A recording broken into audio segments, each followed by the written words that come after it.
Anybody hear us out there?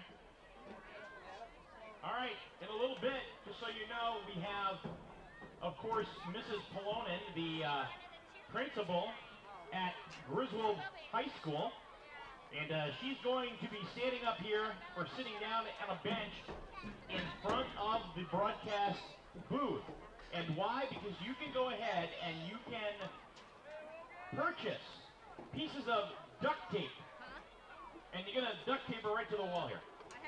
It's all to benefit the cheerleaders here at Griswold High School. So it's only $2 per strip, and all of the proceeds go towards the cheerleaders here at Griswold High School. All of us at Wolverine Radio, by the way, we have gone ahead and made a decision that for as many points as the Wolverines score tonight, we will match that in donation. So, if the Wolverines put on 40 points up on the board, we'll buy $40 worth of duct tape strips.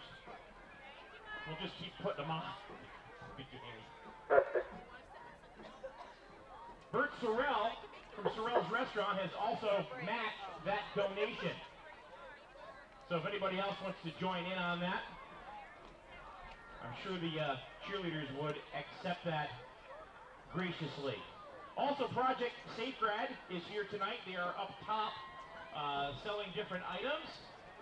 And of course, Project Safegrad is an organization that ensures a drug and alcohol-free graduation party for our Griswold Wolverines.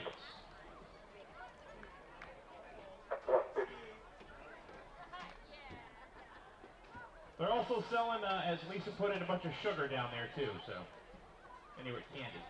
So a lot of great opportunities to donate tonight, whether it's to the cheerleaders or it is for Project Safegrad.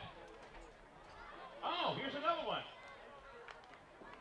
The Griswold High School GHS Hoop Raffle.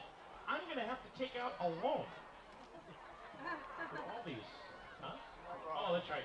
This is for the basketball team, the boys basketball team. They're going to go to on a trip to Orlando, Florida to visit Disney World, and they're going to play down there. So, in a first prize for that, the John Deere D110 mower. Second prize, a 42-inch Deck 19 HP Briggs & Stratton. Whatever that is. I don't own it. I have a push mower, man. You think I know? All right, it's a mower. 42-inch mower.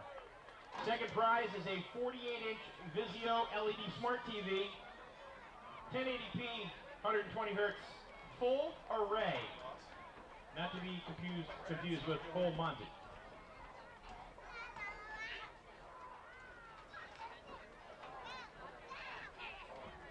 Price per ticket for that is $20. You can check with, I think, pretty much any of the coaches for that. Or there'll be kids wandering around.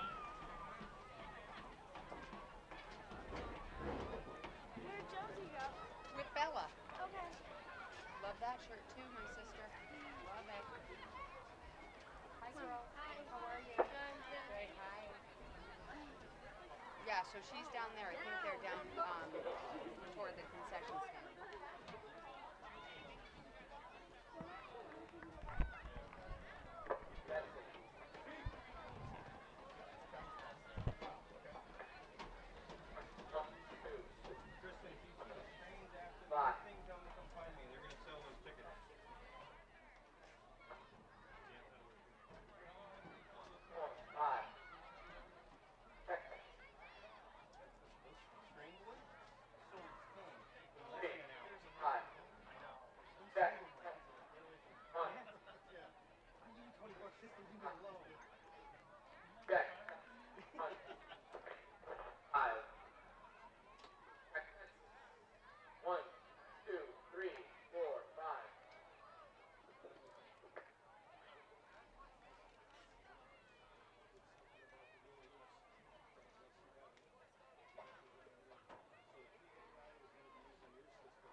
Question for you.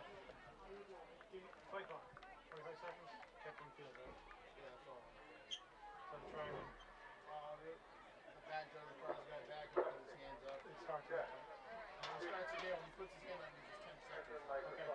So I'm trying to do a on-screen pump to kind of keep it as close as possible. Yeah. Well, when you hear, I don't know if it's a ready whistle, when that referee blows his whistle, That's the next time. that's when he starts it. Okay, too. And the ref is wearing a white hat. White hat, yeah. Thank you. Where were you? Were you upstairs all the time?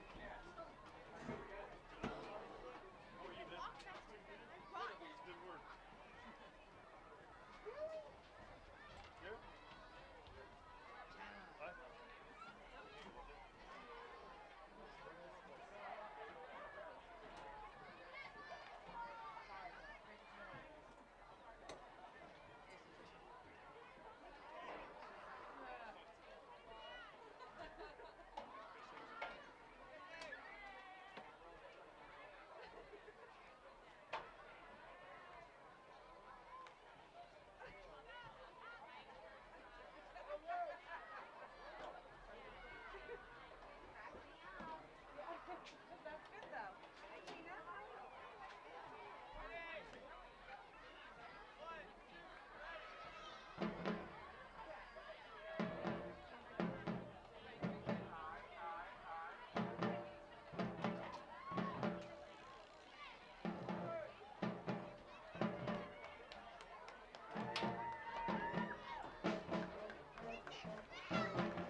Yeah. Yeah, why? Oh, well, Merch bought them, so I didn't know if you told them. No, I bought him. He reimbursed me. Oh, how much was it? All right, don't be hanging any noose around my daughter's neck when she's up there.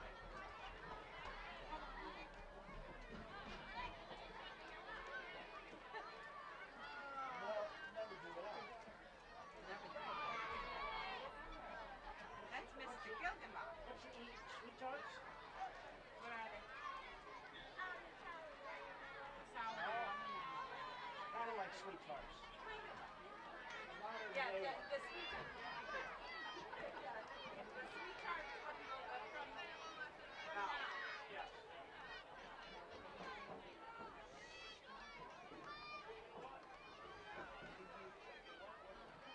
I told John, don't be hanging no noose around your neck while Right, right. Now, Mom, that's my phone.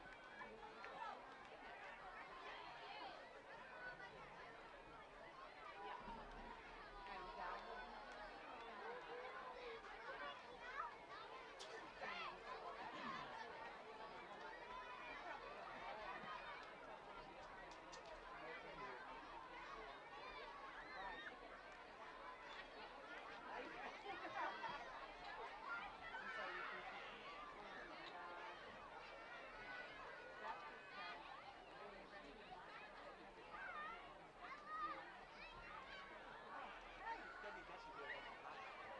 no way.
Testing 1 2. Testing 1 2.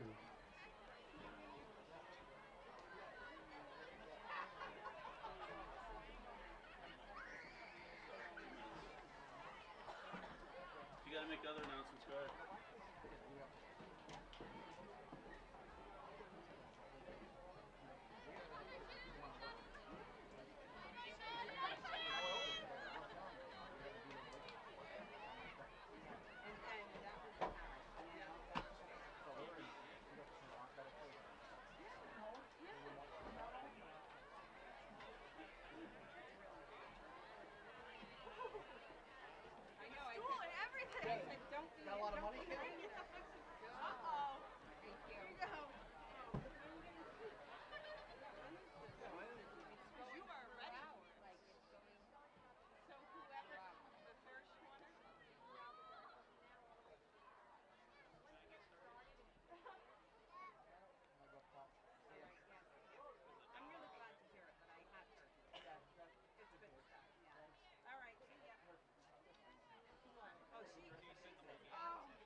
Mike's hoping he wins second prize.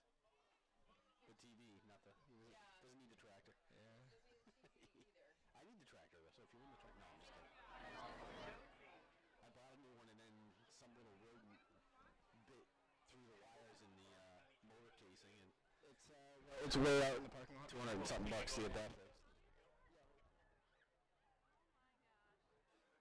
Who would have thought you would be in on this? They're starting to come up there. Yeah, no more color changing nails this time. Now there's four. I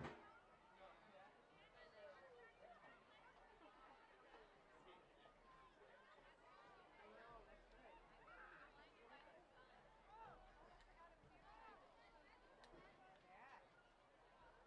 I remember doing that. I was like 10. I used to do cheerleading for 1 year.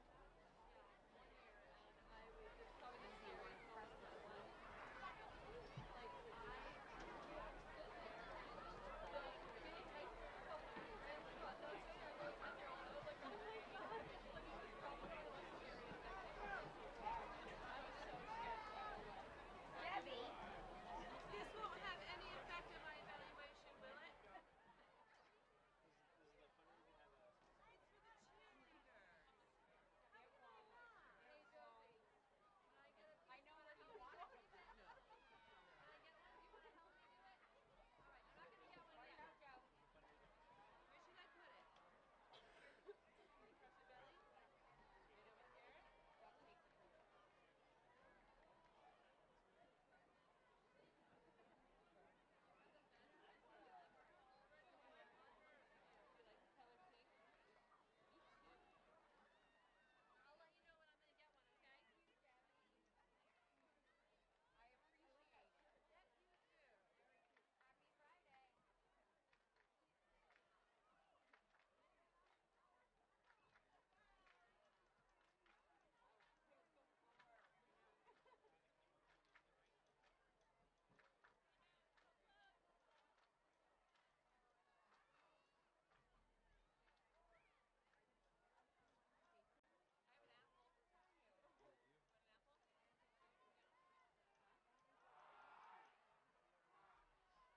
You want an apple?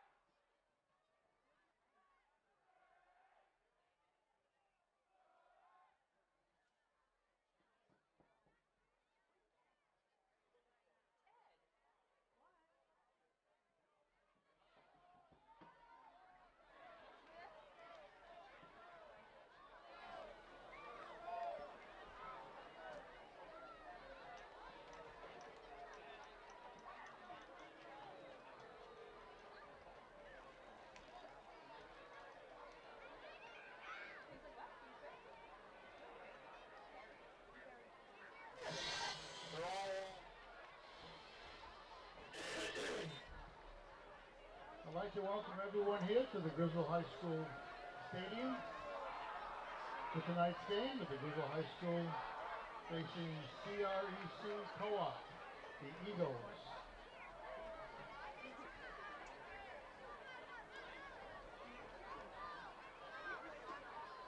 Griswold High School boosters are operating our concession stand. Please, if you need any kind of food or drink, please see the Griswold High School concession stand.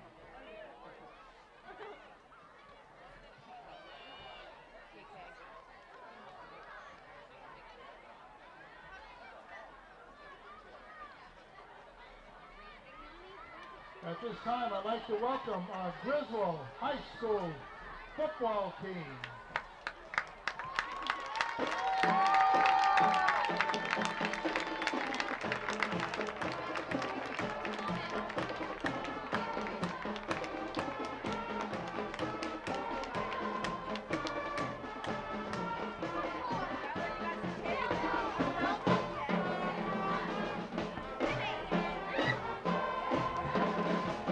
Let's welcome our high school team onto the field.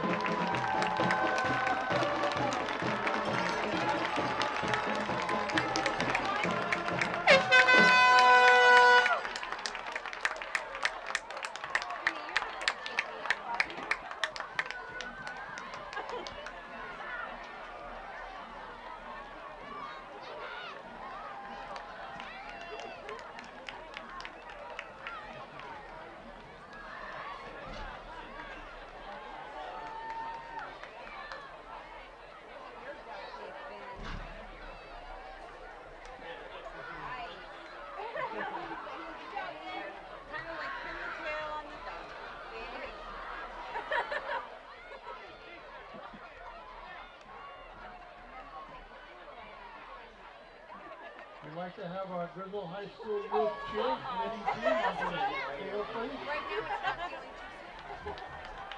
Erin, if you have to, I will run you along. Ella.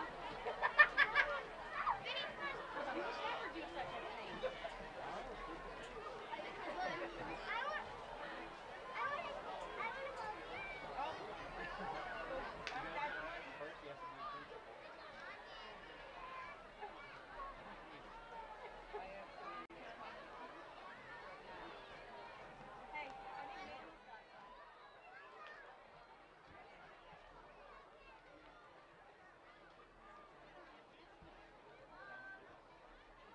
If we can have your attention, please, onto the middle of the football field, we see our Griswold youth cheerleaders. And they're going to perform a cheer at their ready.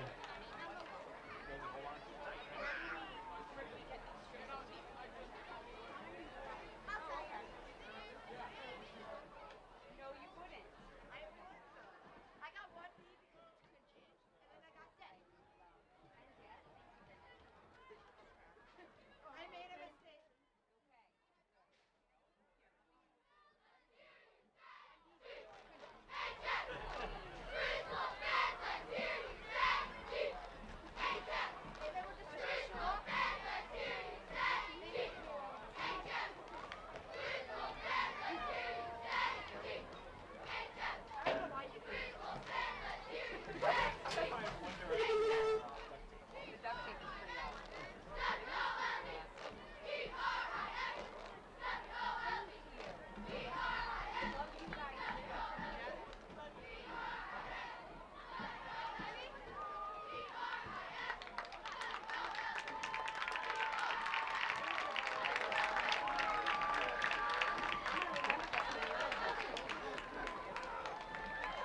Let's have a hand for our Griswold youth cheerleaders. Great job, ladies.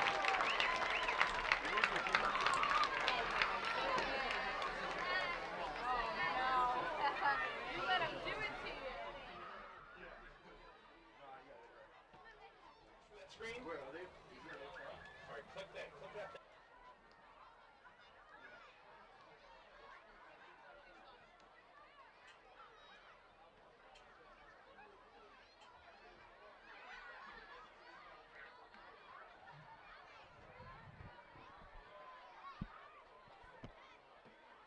At this time, we'd like to have the captains of both teams come to the middle of the field to have the official coin toss.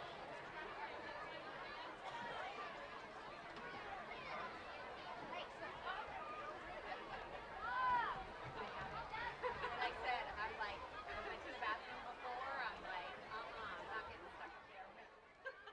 We back from. Yeah.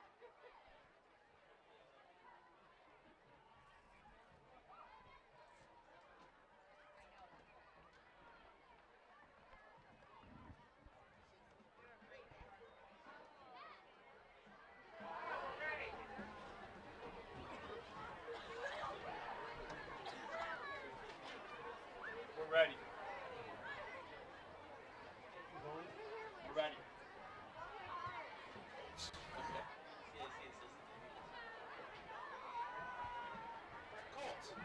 Yeah, that's what it says on the wrong one.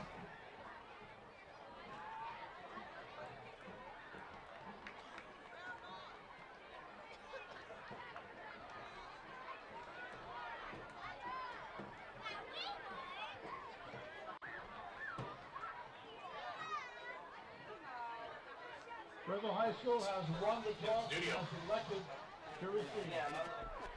The referees for tonight's game, the head referee is Dave Fogarty, umpire Pete Fitzgerald, head linesman Kevin Maury, line judge Steve Donovan, back judge David Bacon, and the time up here in the booth is Andre Singleton.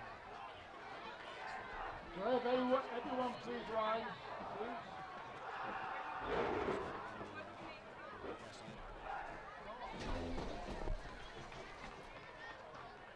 At this time, we'd like to have a moment of silence for our 2017 graduate, Curtis Prosser, who passed away suddenly last week.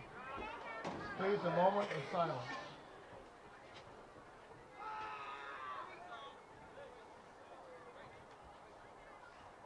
Thank you. At this time, the Griswold Chamber Choir will be singing our national anthem.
Thank you. Great job by the Griswold Chamber Choir. Good evening, ladies and gentlemen. Welcome to Griswold High School. Tonight, your Wolverines will host the CREC Colts from Enfield, Connecticut. Both teams tonight come in 1-2. I'm Kevin Thompson. Producer Mike Minarski. PJ Pastor Josh is on his way. He'll be here in a little bit, so I'm just trying to get us through the little bit of an intro here. Griswold won the toss tonight, so we'll see if they look to accept the ball to receive, which it looks like they're coming out to receive. So Griswold will have the ball first. Both teams, I say, coming in 1-2. CREC lost to Plainfield in their opening contest, 51-20.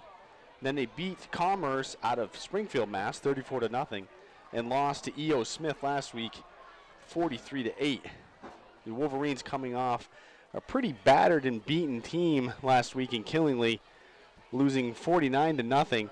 But not only that, they had quite a few players go down with some injuries, including one player that is still out tonight, and that's Dane Taylor, one of their stud offensive and defensive linemen. He will not be playing tonight.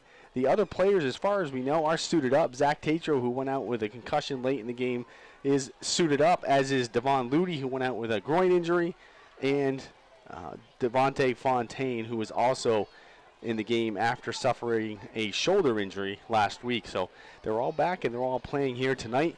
Just about ready to get the kickoff here from the Colts of CREC. And CREC is in Enfield. It's the Capital Region Education Coalition that's out of Hartford, and their school actually is the public safety school. For those of you that know anything about those schools, it's specifically focused on the fire safety and police. And there's the kickoff. Ludy fields it at about the 35. He goes to the right side across midfield and down at the 47 of CREC. So a nice return there by Ludy for about 17, 18 yards. And the Wolverines will come out with the ball first tonight, with Andrew Koziel, first-year starter here for the Wolverines. He'll be under center again tonight in his third start. And again, last week, Wolverines had a great first drive, drove all the way down to the 5 of Killingly, but couldn't punch it in, and then they didn't score for the rest of the night. Wolverines come out in a typical double wish. Hand off to Molesky, goes to the right side, cuts back up the middle, maybe gets about 3 yards. Just inside the 45, looks like he may have gotten down to the 44. All right, PJ has joined us. Hey, man. So I'll hand it over to Pastor Josh. You're doing great. And let him do it the rest of the way here. Good to be with you, Kevin. Picked up about 3 or 4 on that first down, so it'll be second and about 6. Did you mention how that kickoff had a perfect spiral? I did not. That was amazing. I love that kickoff. It's a handoff to the left-hand side of the ball. Looks like Devon Ludy working his way forward, had some good blocking, and took about 3 Colts with him, rolling forward almost to the 30-yard line, about the 32, 33. So that'll be a first down, no flags. I was saying that most of the players that got injured last week are back in, except for Dane Taylor. He's still out with the concussion protocol. Ah, okay. So, but everybody else is suited up tonight. Okay.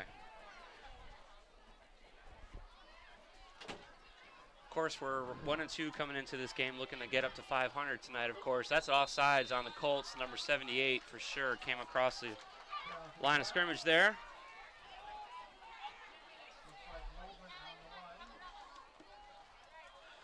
All right, so, yep, that's definitely an offside call. Was there a penalty assessed on the kickoff? No, there was not. No. Okay. Clean kickoff, and Ludi returned it for about 17 yards on that one. Yeah, I saw the run back. Just as people are pouring into the grandstands tonight, hundreds and hundreds of people. I heard some folks saying, how did we get a 15-yard penalty before the ball was even kicked off? But they must have just not seen the spot. It's a handoff to the right-hand side. The Wolverines are looking to contain the end, and Molesky's they do, going for the end tackle. zone. That's a touchdown for the Wolverines on the first carry of the night. So Molesky went over the right-hand side of the line, broke free, broke a tackle, and made it into the end zone for 6. First possession of the night, 6-0. Wolverines on top of the Colts. This game is only, Kevin, do that math, a minute and a half old?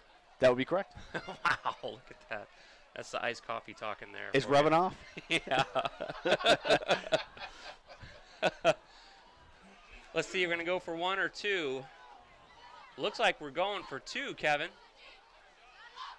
Koziel signals Molesky in motion. It's a pitch to Molesky, looking for some blocks. Met at the line by Colts. That play stopped cold, so we're going to stay at 6. So 6-0 here. 6-0. We were on air just as a kickoff was coming off, so we didn't have a lot of time to do pregame. But the Colts come in at 1-2 as well. I see.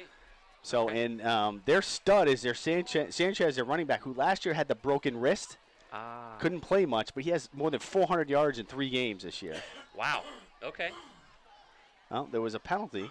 There was a penalty assessed on that play. The Wolverines are going to another chance at 2 here. It's a handoff to the left-hand side this time. Looks like Ludi with the ball going for the end zone, and he's in the end zone for 2 points. Another flag. Another flag on the play. So the score is still 6-0. It's being called a personal foul, which I'm assuming is against the Colts. Possibly, do you think it was on that tackle? You know what, Josh? I think we totally missed the fact that Molesky stepped out of bounds. And it's because they don't have 6 points on the board. And it was the far side of the field, folks, so we apologize for that, but it was hard for us to see. So they did. Right. Molesky did not score, so that was Ludi's touchdown. That was a Ludi touchdown. Right, and they'll assess that personal foul penalty on the kickoff. Okay. So it is 6-0. E-Dog is coming in for the extra point. Excellent. So it is 6-0. Wolverines up. A run to the left-hand side by Devon Ludi after Molesky got in the end zone but just stepped out before he made it in. You know, Kevin, I need to put my binoculars on. I would have seen that.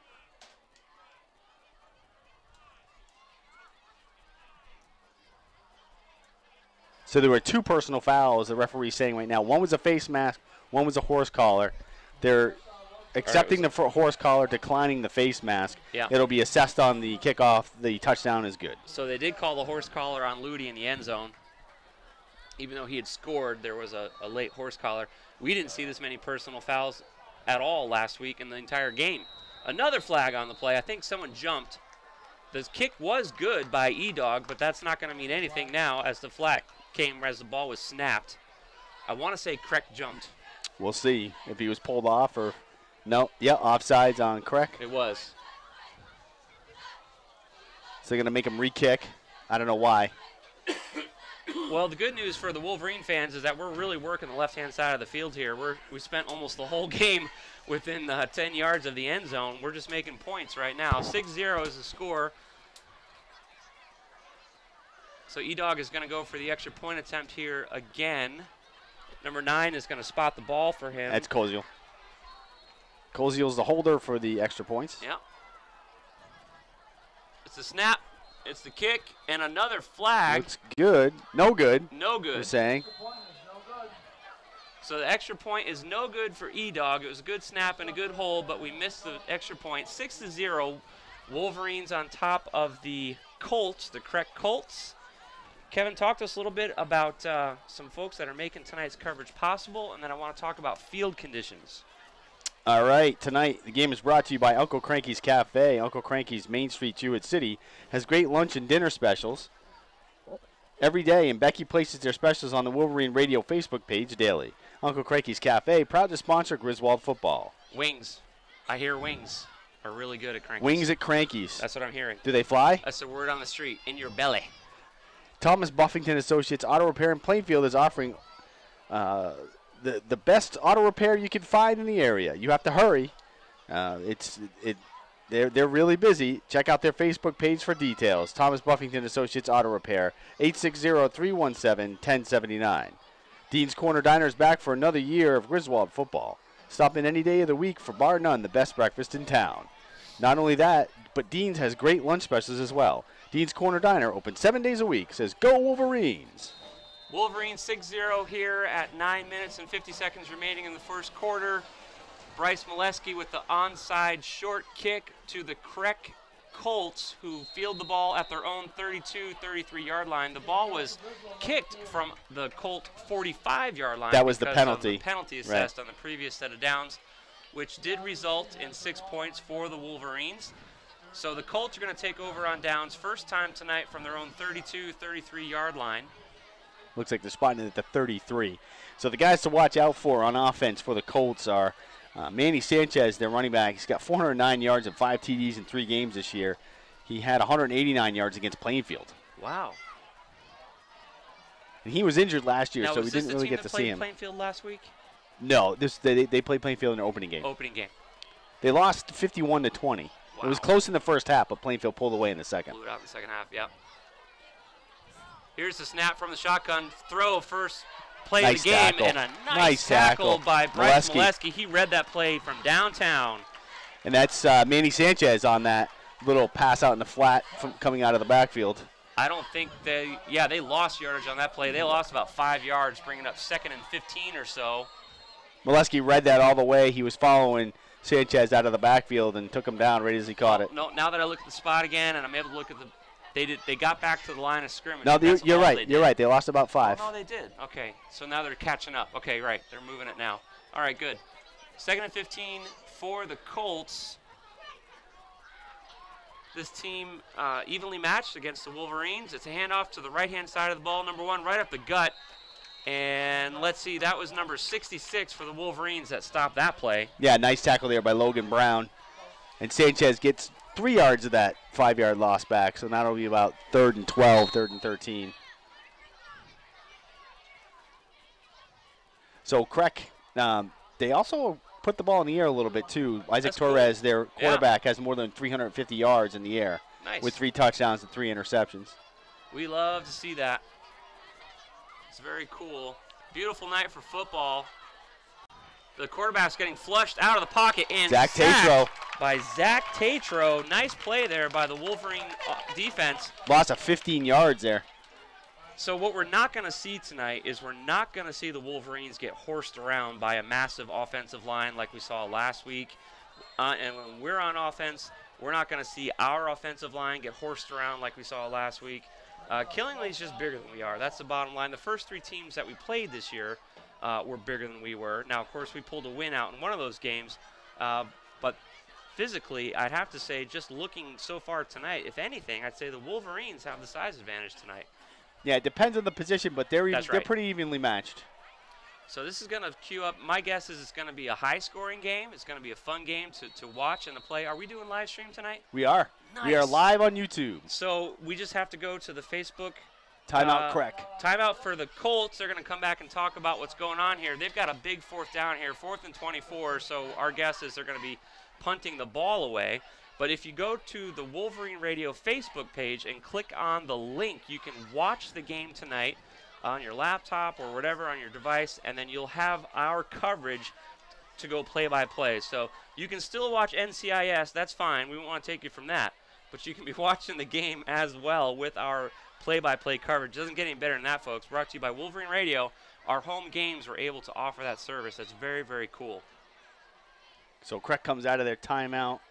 Don't know why they took a timeout there. I don't know either. If the play clock might have been running down there, which we don't know that. We can't see the play clock. It's kept on the field. Maybe. Just kick it. It's not a hard call to make. It's 4th and 24, and you're backed up to your end zone. You're going to kick the ball.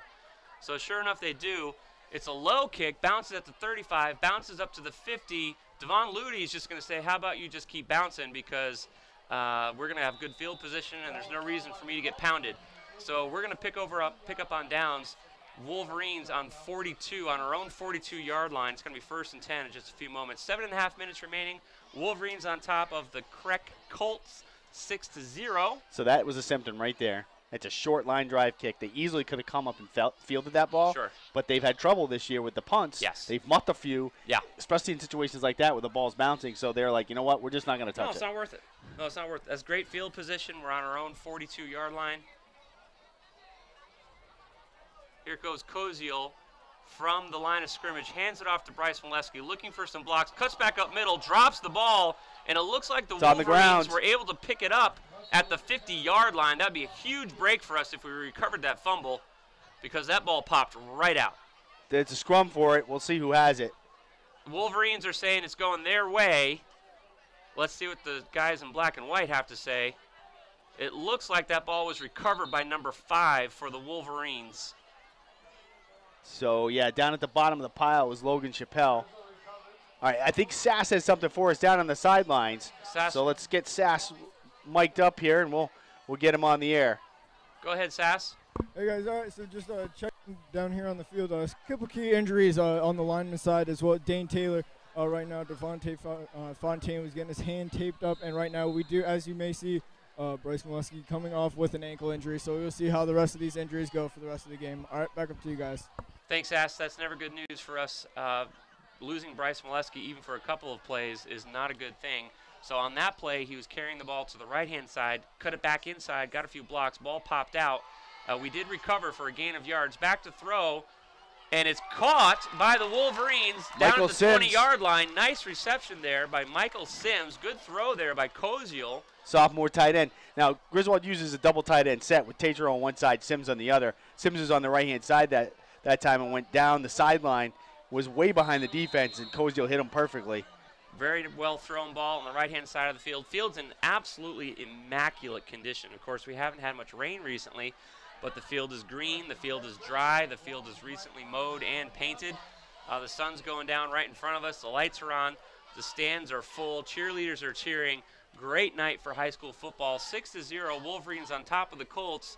1st and 10 from our own 20 or so. It's Devon Ludy to the left-hand side of the pile. He's got some room to run. They can't catch him, folks. He's in. And he's in the corner of the end zone. Touchdown, Wolverines. No flags. So we do have Bryce Molesky sitting here on the sidelines. Coach is coming over to see how his ankle is doing. He did hobble off the field after our own fumble recovery for a gain of about 15 yards, which was the start of that drive, resulting in a Ludy touchdown. Second touchdown tonight for Devon Ludy, 12-0.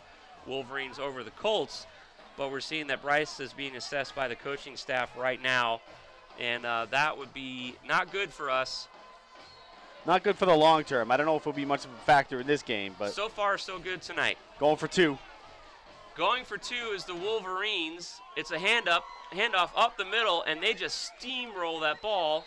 But it is, it looks like Patrick Strain did not quite make it. It looks like we had the momentum, but we did not cross the end zone. We did not cross the line, and so we're not going to get the 2 points. No extra points for the Wolverines tonight. However, 2 touchdowns, 12-zip. Wolverines over the Colts. So, Kevin, if you're coaching the Colts tonight, now that you've seen these 2 possessions by the Wolverines, both of them resulting in 6 points in the end zone, what are your thoughts?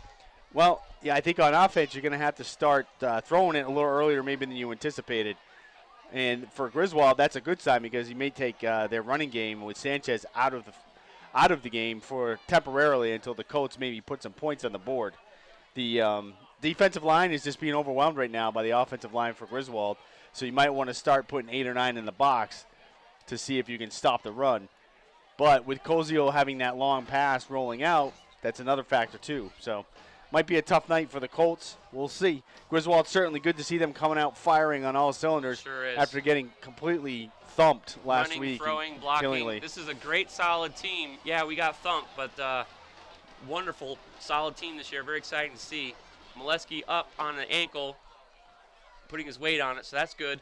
Cleanly caught by the Colts at their own 20-yard line, looking to bring the ball down the left-hand side, get some blocking, and the play continues out to the 46-yard line before being shoved out of bounds, so just short of midfield. Good run back by the Colts there, run of about 25, 26 yards.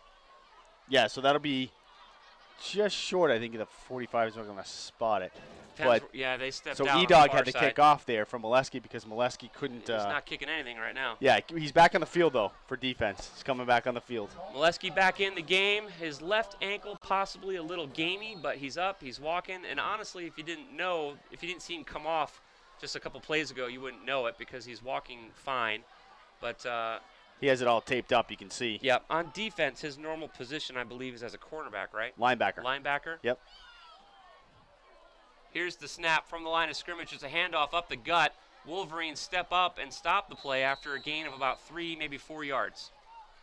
So, yeah, Tatro was the first one in on that, coming down the line from his defensive end position. Getting up out of the bottom of the pile was Michael Sims as well. So Molesky is normally he's in the middle for middle linebacker. Middle linebacker. Yep. And I just watched him on that one. He definitely was not moving laterally very well. Sure. Yeah. So we saw the Colts open up with the shotgun. Now the quarterback is from the line of scrimmage. Another run up the gut to the 50-yard line. Flag on the play as the play wrapped up. I'm not sure what they saw there. That was from the umpire. That's normally holding in that case. So it came from the defensive side holding, of the field. Holding on CREC. Okay, they saw holding on the opposite side of the ball. All right. Holding against CREC, that's going to be the third penalty of the game. Offsetting, well, they weren't offsetting. But so one of the interesting things about how the officials stand on the field in high school is that the umpire is still on the defensive side of the ball, whereas in the pro game now, they're on the offensive side of the ball where the referee is just on the opposite side of the referee of the field. Yep. So the umpire stands behind, almost right behind the linebackers, and they have a good view of the line when things are happening, so they can see if there's holding. That's going to cost the Colts 10 yards. They're back on their own 37, 38-yard line now. Scoreboard says 2nd and 16 for the Colts. 5 minutes remaining in the first quarter. 12-0. See if they put it in the air this time. All Wolverines so far from the line of scrimmage, looking to throw the ball, scrambling under pressure to his left-hand side. He's going to get sacked or forced out of bounds in a second. Holds onto the ball and runs. Finally forced out of bounds by number 23, who stepped up to make the play, but he was chased the whole time. That might be a first down. That was quite the run. That was good wheels shown by Isaac Torres there. Andrew Clements, who I believe plays cornerback or possibly safety for the Wolverines, was the one that finally forced that play out of bounds, but he was chased for about 15 yards. He got about 12 yards on that, so it'll be 3rd and 4. That was a nice effort by the quarterback there. Torres is a senior, 5'10", 160 for the Colts. Because the Wolverines broke that play up, and with his athleticism, he made something happen. Flag this time from the offensive side of the field. False start would be my guess, with it going the whistles going that early before the play was. Now the quarterback was pointing at the defense, but you know how that goes. False start on CREC. So that's what, the 3rd time they've jumped tonight? That's the second. They jumped second twice at on least. defense and first on offense. Right. Yeah. So 3 times they've had a jump. Offsides this time as they have the ball. So that's going to place the ball at their own 46-yard line. How many times have we seen this, Kevin, where it's been frustrating where the Wolverines are trying to get something going offensively and penalties just keep pounding them? Tonight, the shoe is on the other foot, and it's going to be 3rd and 8 for the Colts. Back from the shotgun, looking to throw, needs the yards. Deep down the sideline, near sideline. Wide receiver. Oh, and that play was broken up by number 4. C.J. Matson. No flags on the play. I tell you what, that ball was well thrown. It's just he wasn't open. Yeah, Matson had good coverage there. And as soon as the ball hit the receiver's hands, he brought him to the ground, and receiver had no chance to wrap the ball. That would have been an amazing play. The ball did hit him in the numbers. It was a well-conceived, well-executed play, but the defense was step for step on that play right there. And CREC does have a couple of good receivers, Rashad Nelson, and that was Jesus Matos. 125 yards this year with a couple touchdowns, and Nelson has 144 yards with a TD. So the Colts are going to kick. That's what they're going to do. The ball's going to be kicked from about their own 36-yard line. Another whistle. Flag on the play. Somebody jumped. I didn't see who. High kick. Doesn't mean nothing now. 12-0. Wolverines on top of the Colts. False start again on CREC. False start against the Colts. This is their 2nd time on offense. twice on defense that they've had this penalty assessed. Somebody is jumpy. So that's what, 6 penalties if you count both 6. personal fouls Now, on them did the already. Wolverines have one of those personal fouls, or was it both? No, it was against both them? on CREC. Both on CREC. I don't think the Wolverines have been assessed with a penalty in the first 8 minutes of the game. Back to kick. Almost blocked by Michael blocked. Sims. Does a nice kick, takes a Wolverine non-bounce, and Ludy's just going to let it roll down to the 25, 24-yard line. And the Wolverines going to take over on downs. 4.5 minutes remaining in the first quarter. 12-0. Wolverines on top of the Colts. Colts struggling offensively. Penalties, as well as the finely executed Wolverine defense. Very problematic tonight for the team from Hartford. Trying to watch Molesky. Is he still out there? I didn't see him come off. So is he going to play? Yeah, he is. He's still back out there for he's not offense. on the sideline. So he's definitely going to stay in for offense. We'll see what happens. Yep.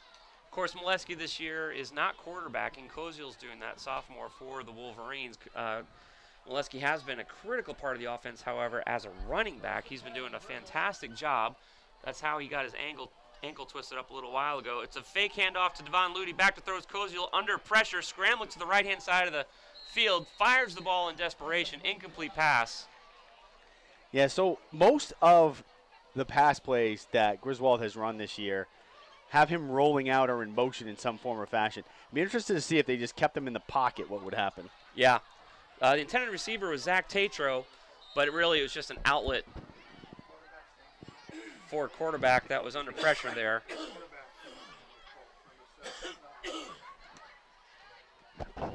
So no gain or loss of yards for the Wolverines on that play, bringing up 2nd and 10 for the Wolverines. 12-0, Wolverines on top of the Colts. Koziel from the line of scrimmage.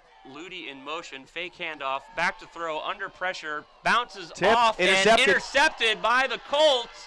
It's a break for the Colts. He's at his 45, the Wolverine 45-yard line, looking to get around the right-hand side of the field, forced out of bounds by Devon Ludy. And Zach Tatro was the intended receiver. The ball was thrown a little high. Zach jumped up and tipped it with his left hand, and the safety for the Colts was able to bring it down and return it for about a 5 to 10 yard carry. And that's Rashad Nelson, their leading wide receiver there as we well. Go. So he knows what he's about. He can catch the ball. He knows what to do when the ball's tipped. So the Colts are going to, big break for the Colts. This is what they were hoping for. They're going to take over 1st and 10 from the Wolverine 40-yard line as the green shirts come out on defense. The CREC Colts, white on top, black on bottom. So Raymond Ceccarelli is the guy that's replacing Dane Taylor tonight on the defensive line, so we'll have to keep an eye on him tonight. Number 72. He's been in there off and on. From the shotgun, handoff to number 1 for the Colts. Big hit there by number 4, and that play is done after a gain of about 3, maybe 4 yards. They're going to give him 4, I think, Josh, and that was C.J. Madsen coming up and making that first initial hit. That was a big pop right there, buddy. Oh, there we go. I'm watching the stream on our producer's laptop. Yeah? Yeah, watch that big hit, buddy. You watch, I forgot his name already, number 4, CJ. Watch CJ put a big shoulder into this play right here. And there it is. There's the pop. Yeah. Nice, huh? We were playing that song earlier today. Here comes the boom. So, of course, the live stream coverage is just a few seconds behind what we're seeing here, but that's okay for you guys. No big deal there. Another run up the gut. Wolverines shut it down after a gain of about 3 or so at the bottom of that pile. Looks like Michael Sims is in there. Yeah, number 7 was in there for sure. Zach Tatro. 22 also. Matt DePonte. So the Colts are able to run the ball up the gut for a couple of yards. I think Molesky is out on defense, it looks like right now, Josh. Let's see. So maybe they'll save him for offense. 2. Yeah, it's 22 now is Matt DePonte. He's replaced Middle Molesky. linebacker. Yep. From the line of scrimmage, here's the snap. It's a handoff up the gut again. Gets a few blocks, makes a few yards. The Wolverines swarm, but the Colts are able to move that forward for a first down, Kev. Yeah, no flag, so that'll be a first down for the Colts. That's 3 carries in a row there for Sanchez. So it's about 15 yards on the ground for him in this possession. Offensive line did some heavy lifting on that play to create a little bit of a path for the running back there before the Wolverines are able to swarm in and shut it down. 1st and 10 for the Colts from the Wolverine 25-yard line. 12-0, Wolverines on top of the Colts. Heavy set to the right. They're going to go right this time. It's a run up the middle, looking for some room to go, but wow, number 22 was in on that stop. Number 57 was in on that stop. Number 7 was in on that stop. Johnny Falco, and Tatro on that one. They read that play and stopped the Colts. If you're just joining us now, folks, Bryce Molesky got hurt in the second offensive possession for the Wolverines. His left ankle. So Matt DePonte is now in there for him. And Matt's a sophomore, 5'10", 170. 12-0, Wolverines so far being able to get in the end zone twice. No extra points. We attempted a extra point kick and a 2-point conversion. Neither one were successful for us. 2nd and 9 for the CREC Colts. Looking to hand the ball off again up the middle. The Wolverines shut the play down right around the 20-yard line. It's going to bring up about 3rd and 7 or so for the Colts. They have not scored so far tonight. They're right now they're trying to move the ball up the middle. They're getting about 2 to 4 yards every time they run the ball up the middle. Spotted on the 20-yard line, so that's going to bring up 3rd and, looks like it's going to be about 3rd and 6 or so for the Colts.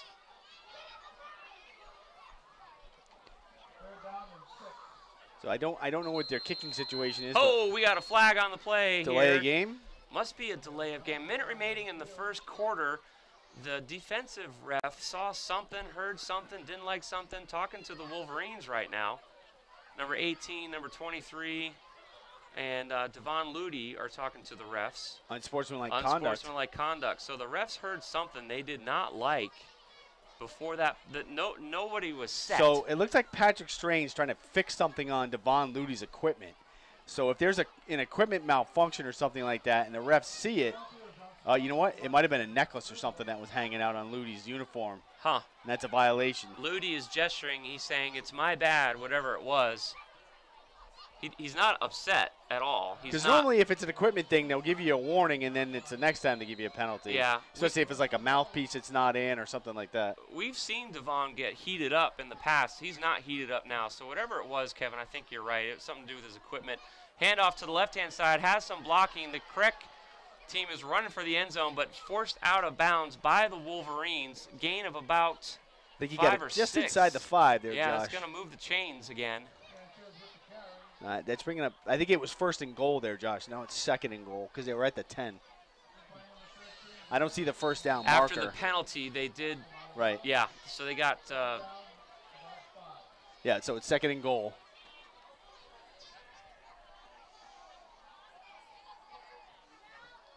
Again, big set. They have 2 tight ends to the right here, so let's see if they run to the right, CREC. Up They the run middle to again. the left. Number 34 in on that tackle, breaking up that play. Gain of maybe a yard or so. It's kind of odd that they seem to have the double tight end set on the right-hand side, but they're not really using that to their advantage with the blockers. Michael Sims there getting first hands on that, breaking that play up. The seconds remaining in the first quarter, 12-0. Wolverines on top of the Colts. Let's see if they're going to run it down. They're just going to run it out. We're probably going to swap ends of the field here. So less than 10 seconds remaining in the first quarter, and sure enough, well, the refs just stopped the clock at 9 seconds. Now he's talking to the quarterback for the Colts, who's running back to the sideline. Some kind of a...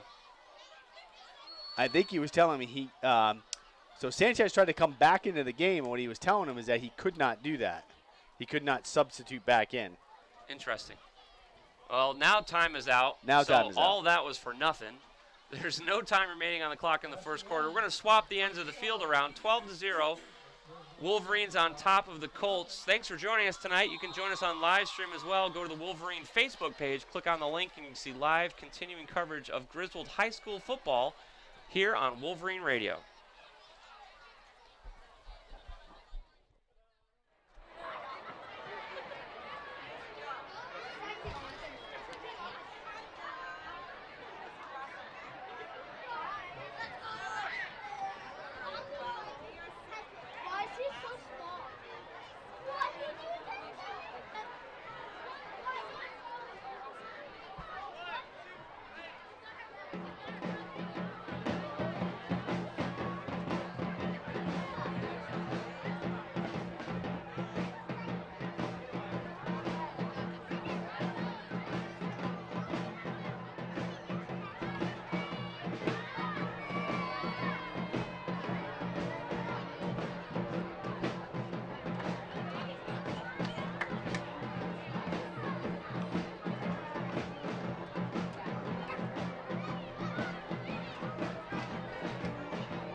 third and goal.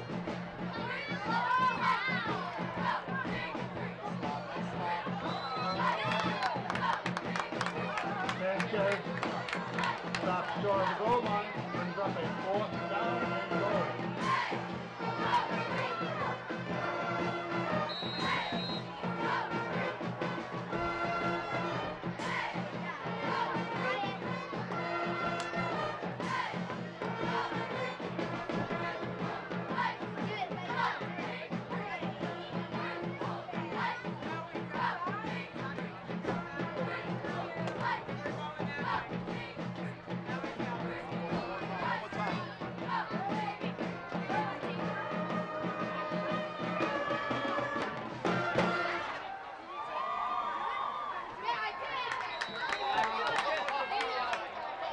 Pass is incomplete, but there are penalty flags on the field. Josie, do your job. Pass interference is going to be against CJ Matson, but honestly, Kevin, his face was he was doing his job, buddy. He was not. He had his arms up, running towards the receiver. I didn't see any contact at all. There's face guarding though, so that's one of the things in pass interference they will call is if you're face guarding, meaning that your back is to the ball, but your hands are in the receiver's face. You can't do that. Timeout, Killingly. CREC. Yep. CREC. No, Griswold. So I'm looking up the Killingly score, Mike. That's what I was looking for. I don't know yet. That's what I'm trying to find out. So that's going to give the Colts another chance at a touchdown here, unfortunately. Yep, that will do it. So 12-0. Wolverines on top of the Colts. The Colts scoreless in the first quarter. The story was pretty much all Griswold on both sides of the ball. I am looking at Bryce Molesky, who hurt his ankle about midway through the first quarter. He's up and walking, but he's definitely limping a little bit. We know that he's received a lot of attention from the coaches, and he's had his ankle taped. So he's trying to work it out, but he is not in the game right now. Looks like our man Sass has something going on. Is Sass ready? I can't see him. Where did he go? Yeah, there he is. Take it away, Sass. Hey, guys. So just talking to Bryce Molesky down here on the field. He did come out injury. It was in his left foot, his left toe, big toe, knuckle. Did crack a little bit. He will be going out in the game now and is all taped up. All right, back up to you guys. Thanks, Sass. That's painful. So Bryce Molesky had his toe cracked a little bit, a little uncomfortable. Taping up, he will be back in the game. Right now, he's not in the game as the CREC Colts come back out on the field after Wolverine timeout. 12-0, Wolverines on top of the Colts. Colts knocking on the door from the 2-yard line. 4th down, and they're going for it. 2 running backs. It's a handoff to number 1, who's looking to get in the end zone, and it's going to be in the end zone. No flags. For the Colts. 12-6, Wolverines leading over the CREC Colts after a run play from 2 yards out. The Colts are able to get on the board. That was their stud running back, Sanchez, going in for the Colts. Again, he has more than 400 yards already this season in 3 games, scored 5 touchdowns. He's a senior, 5'11", 180. The Wolverines were there, but the Colts were able to make a hole that they could run through. Colts on the board with 6. Let's see if they go for 1 or 2. Looks like they're going to go for 2. That's their running back again. The young man Sanchez, is that right? That's correct. That just scored the touchdown, back to run. So that's probably what's going to happen here as they go for 2. Quarterback signaling. Nope, back to throw. Nice pass And that play. was a nice pass play, not broken up. That's going to be good for 2 points. And that was Nelson, the one who intercepted the ball. So Devon Ludy was on defense. I'm sorry, not Devon Ludy. Number 4 there, which is C.J. Matson, was on defense there, but not able to catch up with his target in the end zone. 12-8. You know, Kevin, just looking from the size of the team and knowing where they're both rated in state rankings, you know, it's my guess that this is going to be an exciting, high-scoring game tonight. I would think this would be a relatively good contest. We'll see if CREC can hang with them because, like I said, in the Plainfield game, the game was relatively close in the first half, but Plainfield pulled away in the second half. Sure. And we know that when it comes to Plainfield and Griswold, that they're evenly matched teams. Always a good game when we play the Panthers. So one of the things is Sass was talking about Molesky's big toe. Yeah. Is there's this thing called turf toe. Yes. That you get a lot. You hear that a lot with football. You don't do. hear it with baseball or other field sports, but a lot with football. And it's a really bad sprain of your big toe. Yeah.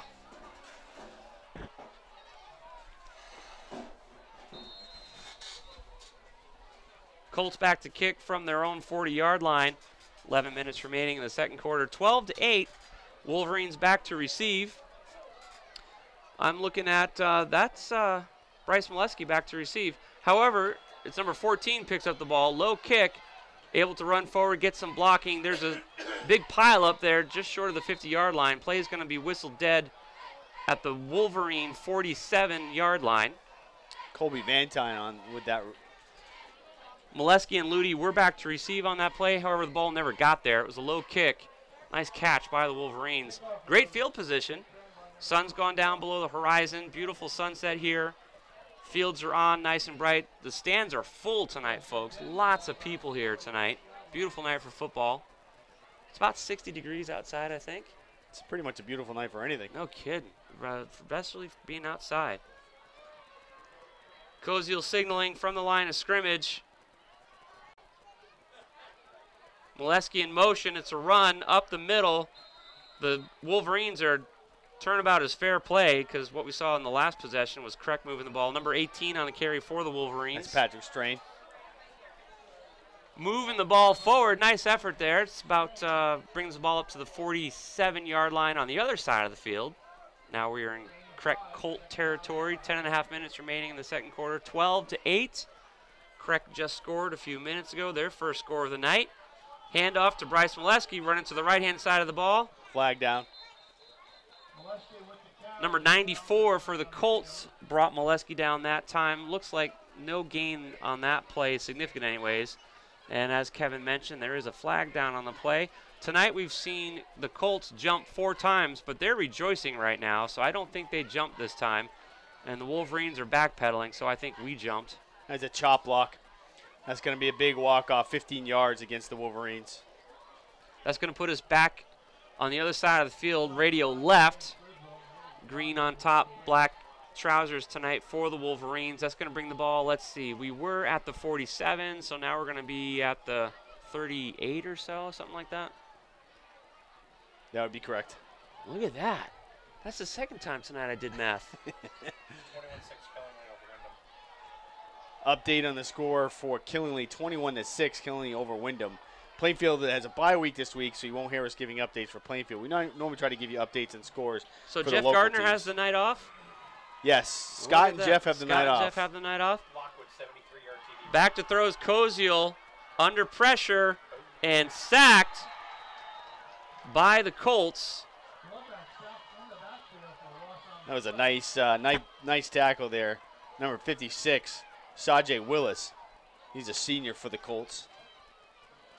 Ran Koziel down from the back. He sure did. So and that makes it third in a country mile. Third and a whole heck of a lot. So between penalties that went against the Wolverines this time, a chop block and a sack, that brings up 3rd and 24 according to the scoreboard. So, gentlemen that we saw too much of last week, 255 yards on the ground. Spencer Lockwood had a 73-yard TD run tonight for Killingley. I believe they're on the road tonight in Wyndham. Yes. Back to throw is Koziel looking to make some yardage up, caught by the Wolverines, but then stopped. Boy, Kevin, I think that's going to be short of the first down. Back to the original line of scrimmage, it looks like, Josh. Ludi, nice catch, good throw, but it was covered well by the Colts in that case. It was number 55. Looks like we're a yard short, buddy. That time for the Colts, Pedro Rivera. He's a senior. So we go from 3rd and a country mile to 4th and not a whole lot. Looks like we're going for it. Yeah, it's 4th and about 10, Josh. The first down marker is actually on the other side of the yes. 50. Punting. So it's Devon Ludi back for the punt. And that ball lands inbounds, bounces into the middle of the field. Beautiful punt by Devon Ludi. And the Wolverines are going to pick it up at the 15-yard line. So the CREC Colts are going to take over on downs deep in their own territory. Anytime you can pin your opponent inside the 20 with the punt, that's a good punt. That was a really nice punt by Devon. I'm trying to remember if I've seen him punt the ball so far this year. Usually it's Bryce Molesky. That's all I remember last year, too. It was always Molesky. I never remember anybody else punting for the team. Devon did a nice job with that one. They're going to spot the ball at the 16-yard line in Colt territory, 12-8. Colts get the ball back. 8.5 minutes remaining in the second quarter. So you know Molesky's toe is bothering him if he's not out there just to kick the ball. Yeah. And I don't see him on defense again, Josh. Let's see.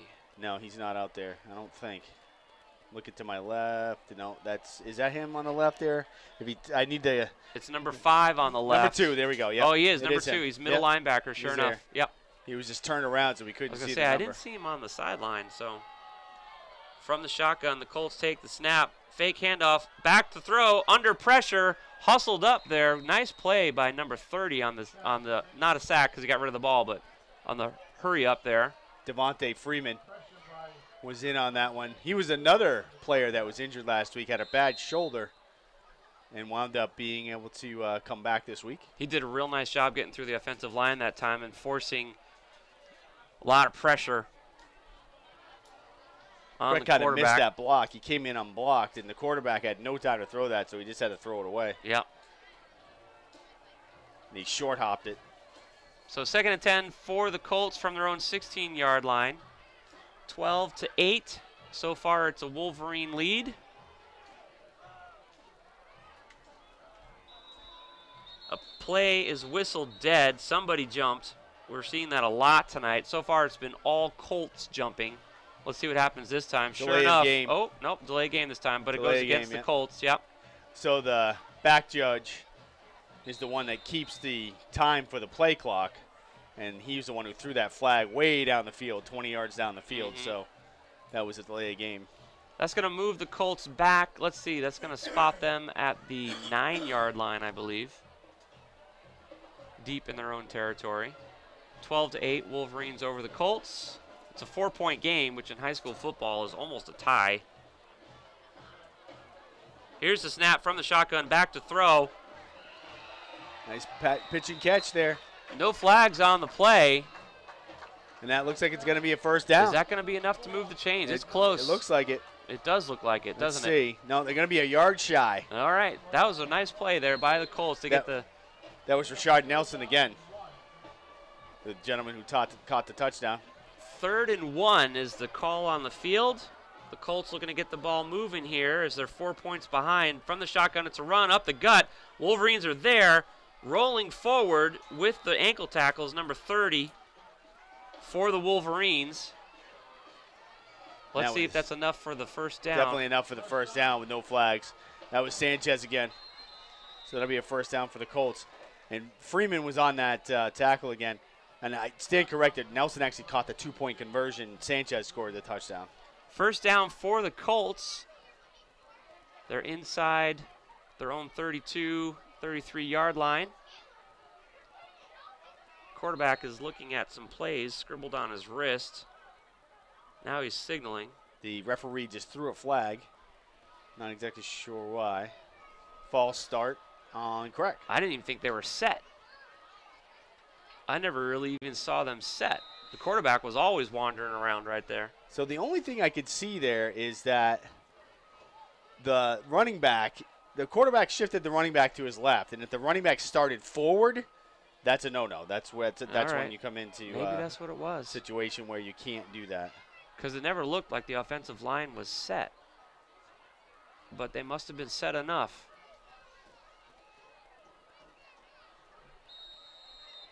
Now we've got another flag, or another whistle. It's going to be a timeout. Somebody took a timeout. CREC. That's their second of the first half. So the Colts call a second timeout of the night, 12-8. The Colts are going to 1st and 15 after a penalty is assessed from their own 32-yard line. Kevin, do we have a minute to talk about some of the fine folks making tonight's coverage possible? We do. Only 2 days left. September is Life Insurance Awareness Month. Kevin Drahan, Allstate Insurance in Plainfield, has 36 years of life insurance experience. If you are concerned about your current policy or need good, solid advice, call Kevin today, 860-564-3383. Even open on Saturday. Here's a fun fact. Kevin played baseball, basketball, and ran cross country in Plainfield and graduated class of 1977. Legal issues can be very difficult. The law offices of Stu Norman has helped countless people in our area when it comes to probate, real estate closings, living wills, and much, much more. The law office of Stu Norman, Slater Ave, Jewett City. Stu is a GHS alumnus and a former member of the Wolverine football team. Did I hear you say Life Insurance Awareness Month? That is correct. Do you think he made that up? No. That's a thing. I'm in the business. It's actually true. So I could be blissfully ignorant in a couple of days about my life insurance? That is correct. Okay. But then Good it's to breast cancer awareness month, so I then see. you got to wear pink. All right. So. Today's what day? National Coffee Day. Really? Yeah. Is our producer doing anything about that or just tormenting us? I could. So the Colts run the play here and Got get about back to three the back. Yeah. Give or take. Second and 12-ish. Yeah. From the line of scrimmage. Oh, Quarterback's in trouble. Wolverines all over him, scrambling, doing a good job, able to get the throw off, and it looks Nice like catch. they caught that ball. Nice catch. Nice diving catch by number 15 by the Colts. It's going to bring the ball up to the 39, almost the 40-yard. Oh, no, they're not giving him that good of a spot. 38-yard line. Of course, I don't have number 15 on their roster. Well, I'll tell you what, he saved his quarterback's bacon on that play because he dove. It was a broken play, Josh, It because was. Freeman actually sniffed that out. It was supposed to be a screen in the flat to the near side, and he covered the running back. So the quarterback had to pull it down, and he started running for his life and found number 15 over the middle. So third and about 3. I was going to say, it's about 3rd and 4. Scoreboard's not caught up yet. But, yeah, 3rd and 4, maybe 3rd and 5 for the Colts. It's a snap from the shotgun, looking to throw, and the whistle. Something wasn't right there because that ball was snapped and nobody moved. Wolverines are gesturing over to the Colts. The Colts have had a hard time tonight with false starts and offsides, and that's going to cost them another 5 yards. Yeah, between false starts and offsides, that's their 6th false start offside penalty. They've had 2 personal fouls as well. Yeah. So that's 8 penalties already in this first half. Close to 100 yards and penalties assessed against the Colts. The ball, they needed that 5 yards because now this is going to bring up 3rd and every bit of 8 for them, where it was 3rd and 3 or 4. Devon Lutie. You saw it? Yep. Guy tried to get off the line of scrimmage. He pulled his jersey. And they're going to have to kick the ball here now. 4th down. And too much. And they can't go for it. It's, Maurice Mo Lloyd. He actually played UConn and in the CFL. Very cool. I'm looking at Lutie and another flag on the play. Oh, my. So they're not able to kick the ball away. Another penalty assessed. Another false start. Sure enough, it's false start against the Colts. So now That's they're number going 6. deeper in their own territory. Can you see the far receiver jersey for the Wolverines? Is it Bryce? No, that's number 5. It is. Okay. Yeah. That's Logan Chappelle. So Logan Chappelle, and all because the ball was bouncing closer and closer to their end zone. So the Wolverines are going to take over on downs from the Colt 45-yard line. 12-8, the Wolverines looking to short ball game, and that's what we're looking at here tonight. But so far, the Wolverines doing a good job. A broken, busted up, loss of yard play into a 25-yard gain for the Wolverines. He turned about a 10-yard loss into a 25-yard gain, but he ran about 60 yards to do it. He did. that was an old Barry Sims run, old running back from the Detroit Lions. He would go all the way to one side of the field, come all the way back across, and run for 50 yards down the sideline. He broke 2 tackles on the wrong side of the line of scrimmage before getting some room to run on the right. That almost turned into a much bigger play. Fake handoff, back to throw. Koziel under pressure and sacked. Fumbles the ball. It looks like the Colts got on top of it. It looked like they did, but then number 50 game. Colts are slow to get up. They paid for that turnover, but it is their ball on their own 24-yard line. 2 Colts, and you know what, Kevin? If I had to guess, they hit each other. That would be my guess exactly, too, Josh. I was just going to say that. So you got number 76 and 41, I think. I'm trying to read both numbers there. It's 42 and 42. That's Rajay Willis. He's a senior 5'8", 175 linebacker. And it's 76, I believe. 76. They're lying on their backs and just kind of needing a few minutes. Yeah, Cody Amone. He's a nose guard, defensive tackle, 6 feet, 273 for the Colts. So you have 2 guys that are diving for the ball. I'd probably Yep. Ran into each other there. Yep. A little unfortunate, but they do have the ball. Yeah, they just took their helmets off, give them a little air, helping them relax a little bit. Coaching staff is on the field. So it looks like we're going to need to take a little break here for medical reasons for the CREC Colts. After the play was fumbled, Koziel was squirted out of the pocket and sacked, and then fumbled the ball. In the attempt to recover it, 2 Colts, looks like they went head-to-head, and they're slow to get up. So we're going to take a quick break. Join us back in a couple of minutes with continuing live coverage of Griswold High School football, 12-8, Wolverines over the Colts.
Have a big opportunity here after a fumble as Koziel was hustled and tackled and fumbled. Back to throw, big throw, nobody downfield. Big miss pass there by the Colts. First is going to be 2nd and 10 from their own 23-yard line. That was a nice job by C.J. Matson of just getting in the way of the receiver enough to keep him from going downfield far enough for that pass. The Wolverine trainer is back on our side of the field. She was helping the young man on the CREC side of the field for a little bit, but now they're receiving care on the far side of the field. 2nd and 10 from the 23, 12-8, only trailing by 4 is the Colts.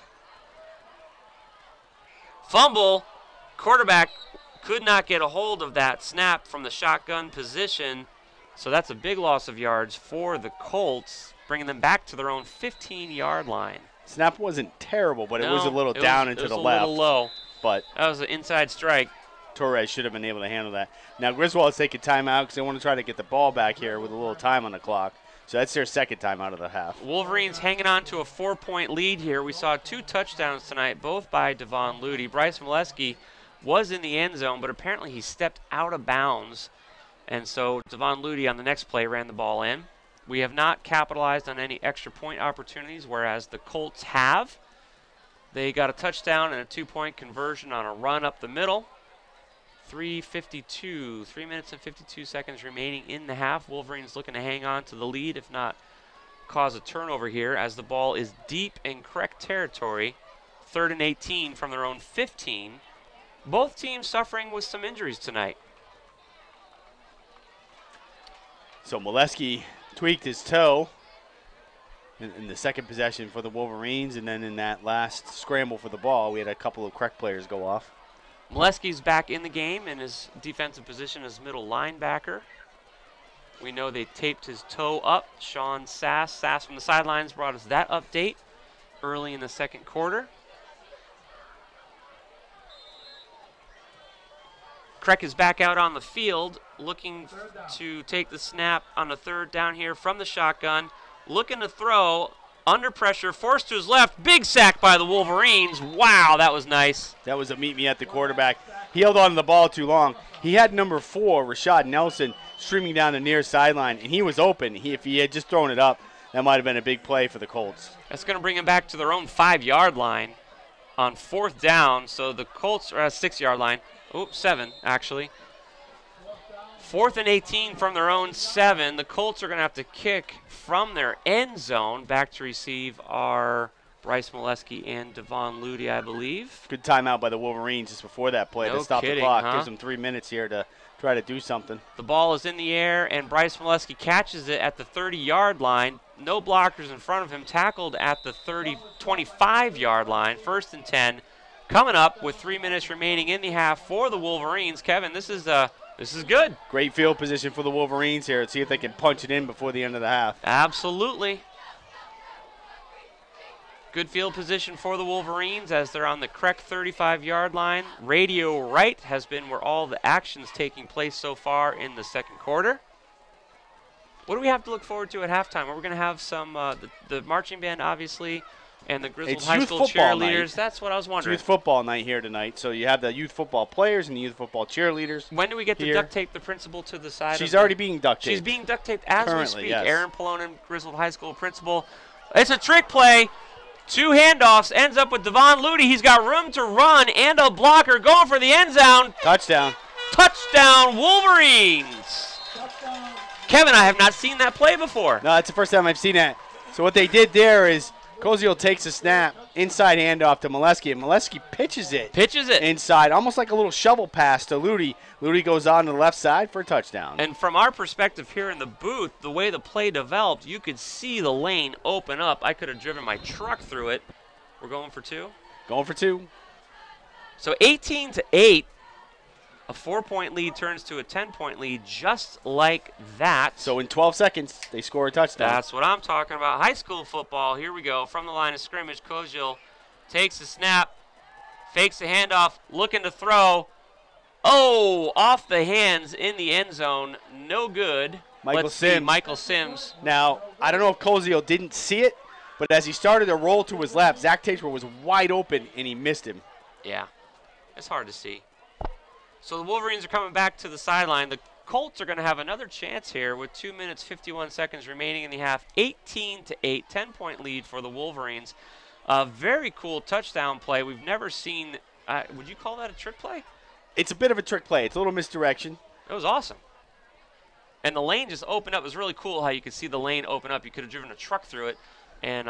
And Devon had a blocker, and you give Devon that kind of room with a block, he's going to make the magic happen. So 3rd touchdown of the evening for Devon Ludy. No flags on the play. The Colts having a hard time tonight with offsides. They cannot snap the ball to save their life without a flag hopping out of somebody's pocket. It looks like E-Dog's still kicking for Molesky here. There's no reason to aggravate, yeah. Because that's your plant foot from Molesky, Yep. his left foot, so you don't want him slipping or aggravating that again. So E-Dog looks like he's going to do a squib kick here. He's only 2 yards off that ball from their own 40-yard line. Sure enough, it's a low kick, and there's 10 yards, high hop. Ooh, big play for the Wolverines. Number 30 and Devon Ludy and number 20 on a big hit there. That was Freeman, Sims, and Ludy all meeting at the receiver. Because that ball took a hop. The receiver grabbed it at his own 48-yard line and just got brought to the ground. Beautiful kick by E-Dog. Couldn't have gone any better. That's a beautiful onside kick where at the last bounce it hops high. So it gives your team an opportunity for a jump ball. Yeah, it sure did. So I'll tell you what, nice effort there by the Wolverines to create a turnover. However, the Colts hang on to it 1st and 10 from their own 46, 47-yard line. 2 minutes, 50 seconds remaining in the half. 10-point lead for the Wolverines up the gut. Number 57 says slow down and stop. Gain of about 3. Johnny Falco on the tackle there. That was Sanchez again. Student body left for CREC. Yep. Let's see. The 2 players for CREC that got their bells rung on a fumble recovery. 76 is back in. I see him on the offensive line. There he is. So he's lined up as center. He's looking pretty good. Let's give you his name again in case some of the CREC fans are listening. It was number 42, I think, right? Cody Amone is a senior. So yeah, he's back 42 in the I think game. only plays defense. And he's looking good. It's a handoff up the middle, big pile, maybe a yard or 2. Number 72 at the bottom of that pile for the Wolverines, as is, let's see, who just got pulled up there? Number 34. Yeah, Raymond Ceccarelli, again, in for Dane Taylor, who's out tonight, still under the concussion protocol, and Michael Sims on that tackle. We don't have any further report on Dane. That concussion or possible concussion happened last week in Killingly. Yeah, how's he doing? Does anyone know? Yeah. We do know. Yeah. Will we share? Yeah, we can, sure. Oh, yeah. How's Dane doing? He's doing good. He was a little loopy for about a week. Okay, more so than normal. A little loopy. Big. Oh, nice breakup. Big pass there. Big pass attempt. Incomplete. Broken up by Devon Ludi. Logan Chappelle was on that breakup. Ludi had the other receiver and was coming across. That was an interesting. It was a crossing post pattern with both receivers coming to the middle. And Chappelle, the receiver, had it in his hands. That was number 10. Benjamin Manser. Oh, no, Jesus Matos, I'm sorry. One of their top wide receivers. And Chappelle just took it right out of his hands. Colts are going to have to kick with a minute and 20 seconds remaining in the half. Okay. Or are they going for it? It's fourth down. They're kicking. Okay. High snap. Almost blocked. Nice high kick. And the Wolverines are just going to let that bounce. Take another Wolverine bounce. So it's going to be 1st and 10 for the Wolverines on our own 30-yard line. How do we know that Dane is loopy? Well, he's normally loopy. I was going to say, he's just a happy, pleasant young man. Yeah, but he's really been in the fog. He's a little foggy. All week, yeah. He just wasn't good. We brought him home Friday night after last week's game against Killingly, and he didn't really remember much of anything. And I can tell when Dane's not being honest. Yeah. And he was straight up not feeling good. Yeah. All right. Well, thanks for that little update. Hopefully he's feeling better tonight. His boys are playing well. Bryce Molesky catches the pass, runs out of bounds at the 40-yard line. That'll be a first down. Smart move by Molesky, stopping the clock. It's going to move the chains and stop the clock. That was a nice little. That's a good combo.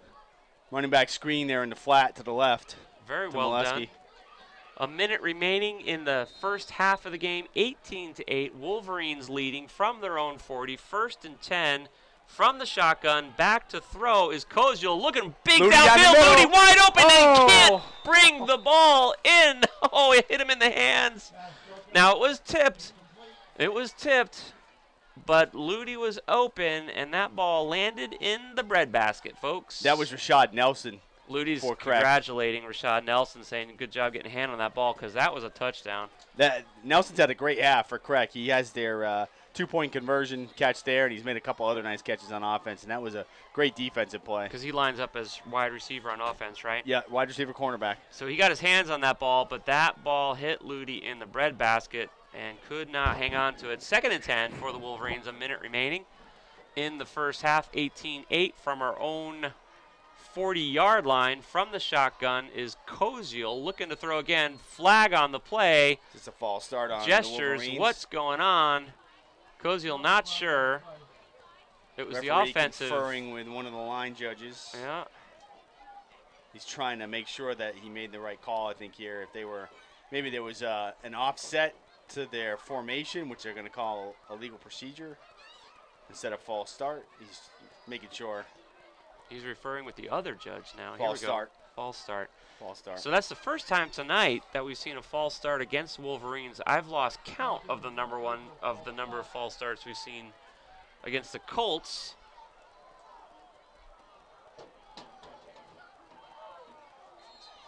Brings the ball back to our 35-yard line. 2nd and 15 for the Wolverines. 18-8, 10-point lead for the Green. Snap from the shotgun, looking to throw to his right. Big throw to Devon Ludi. He's got some room to catch the ball, and he does. Evades a tackle, has no blockers, running an open field, brought down at the 20-yard line. 48 seconds remaining in the half. No, they're going to run up to the line of scrimmage. Beautiful catch by Devon Ludi. And see if Koziel's going to spike it to stop the clock. What an effort by Ludi after reception. Are they going to run a play here? We'll see. So the clock is stopped at 48 seconds remaining. 10-point lead. They're moving the yard markers. Yeah, they're going to run a play. No, he Yep, spikes it. A snap and a spike to stop the clock so that the Wolverines can talk about the last 43 seconds of the half. Very well done there by Koziel to Ludi. Sean Sass has joined us in the booth. Talk to us, buddy. What do you got? So we do have an injury in the game, which in the leading injury that he is out for the rest of the game. Devontae Fontaine came out of that kickoff earlier with his finger actually not in the right position. His finger was in different angles and stuff, so he will be out in the for the rest of the game. He has taken off his pads and his jersey, so we'll see how that ends up for the. They do have a bye week next week, so we'll see how that goes, and I'll talk to him in the second half as well. Thank you, Sean. Appreciate the update. Sorry to hear that about Devon Fontaine. He's a producer for the Wolverines. There's no doubt about it.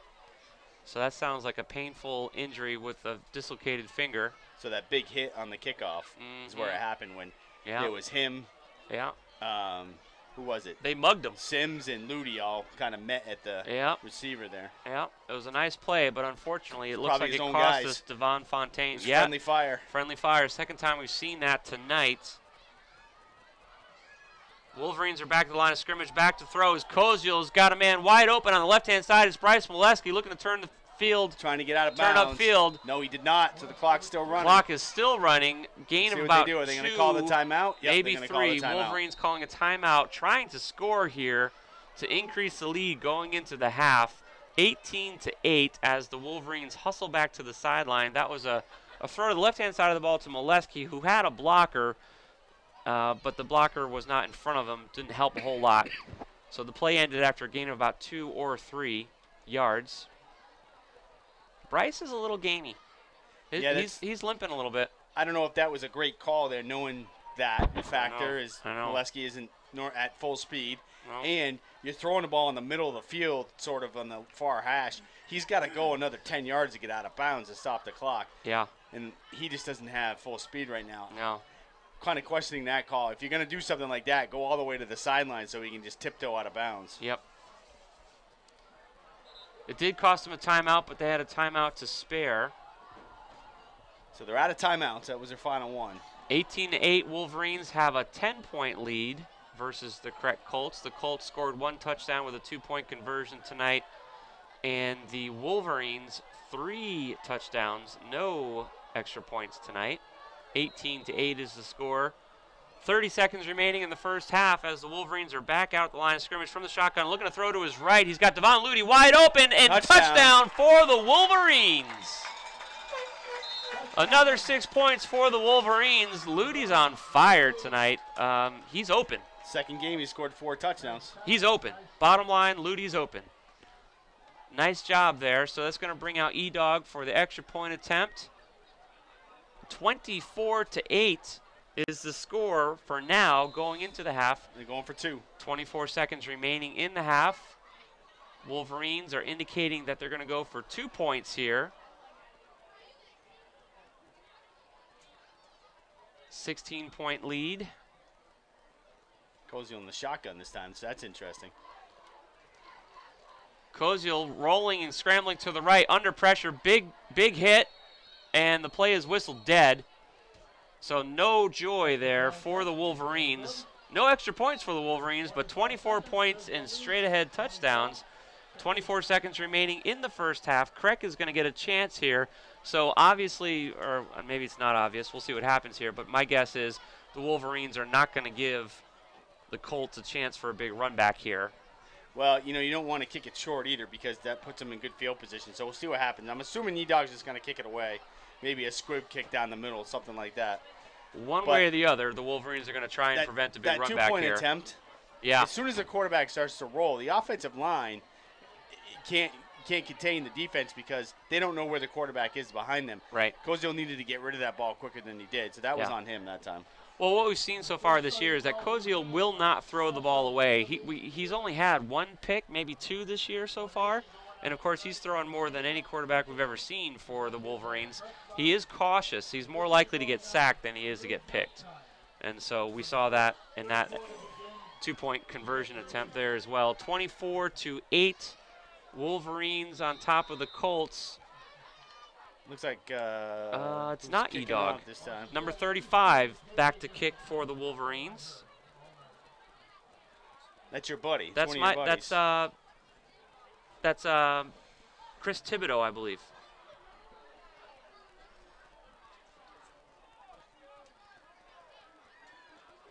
I think that's Chris Thibodeau back to kick.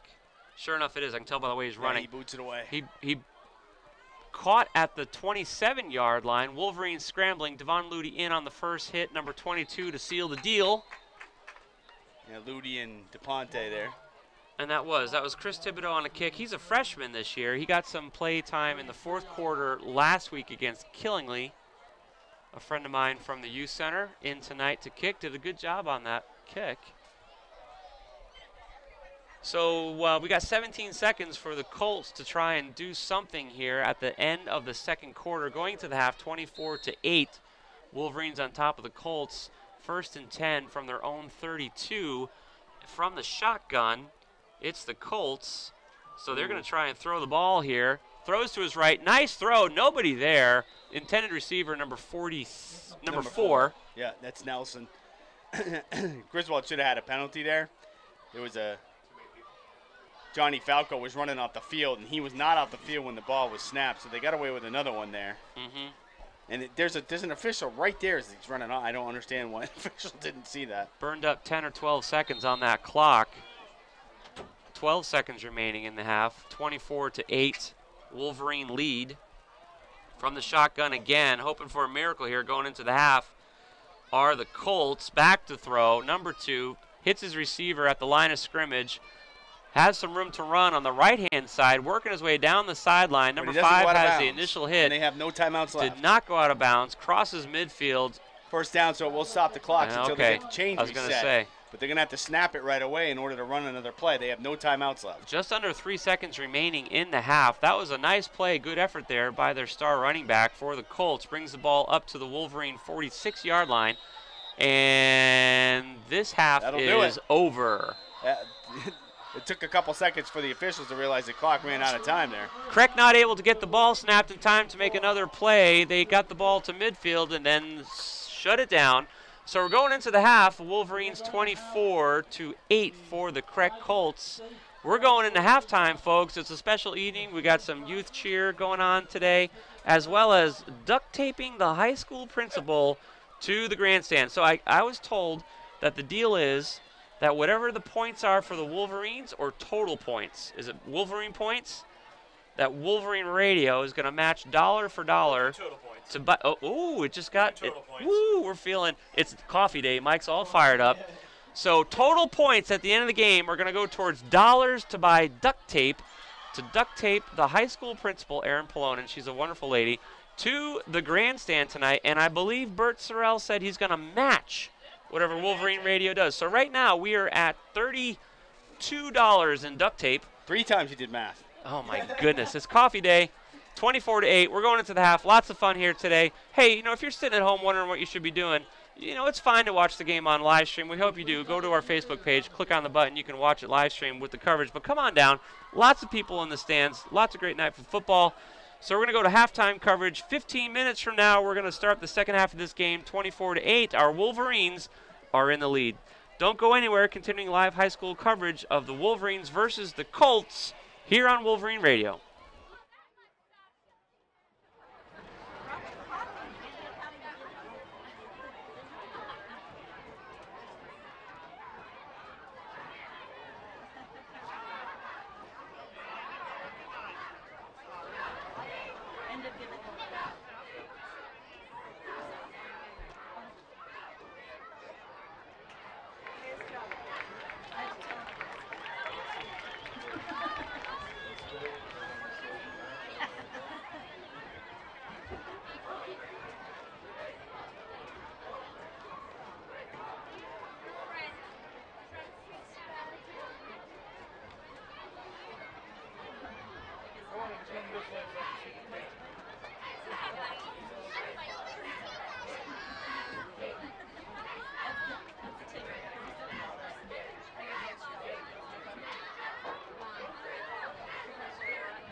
Let's have a hand for our Griswold High School cheerleaders. Great job, girls.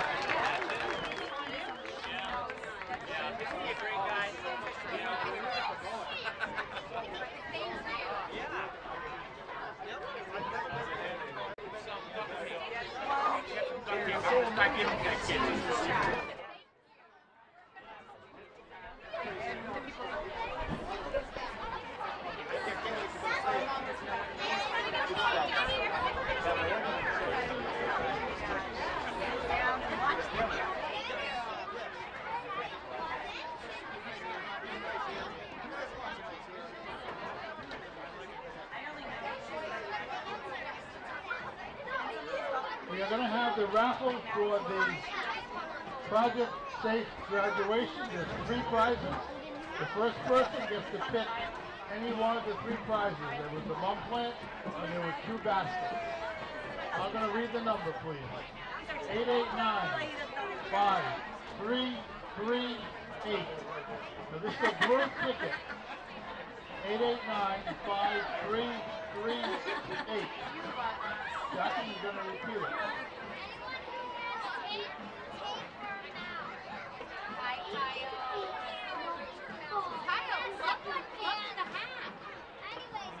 Sun earlier. I needed the sun earlier. 889-5338.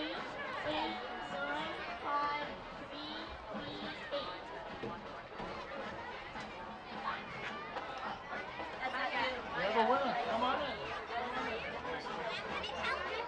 We have a winner for the first prize.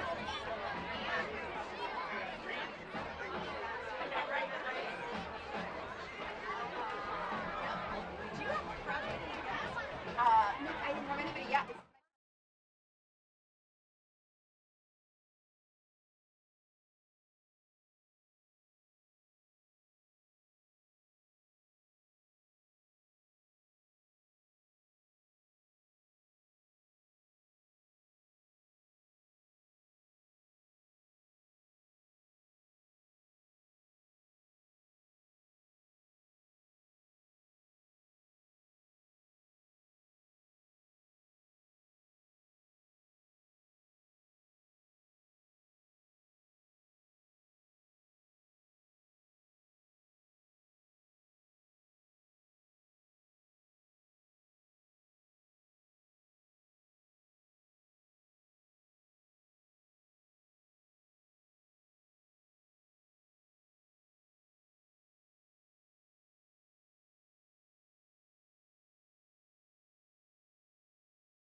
We do that. So let's switch into football. I'm sorry, I didn't mean to cut you off. No. That's it. That's all we got going on. So let's switch into football for a second. The Wolverines 1-2 on the season. Yep. Really tough loss. They didn't seem like they even showed up last week against Killingly, even though Killingly's very tough, and they're probably going to go to they're going to make a state run. But. Yeah, Killingly may not. Killingly may go 10-0 and be. They could be state champs. They're really good. And a couple things. Last week, our best lineman Logan Brown. Yeah. He didn't play. He was sick. Devontae Fontaine dislocated his shoulder early. He was sick. We lost another key guy that wasn't there.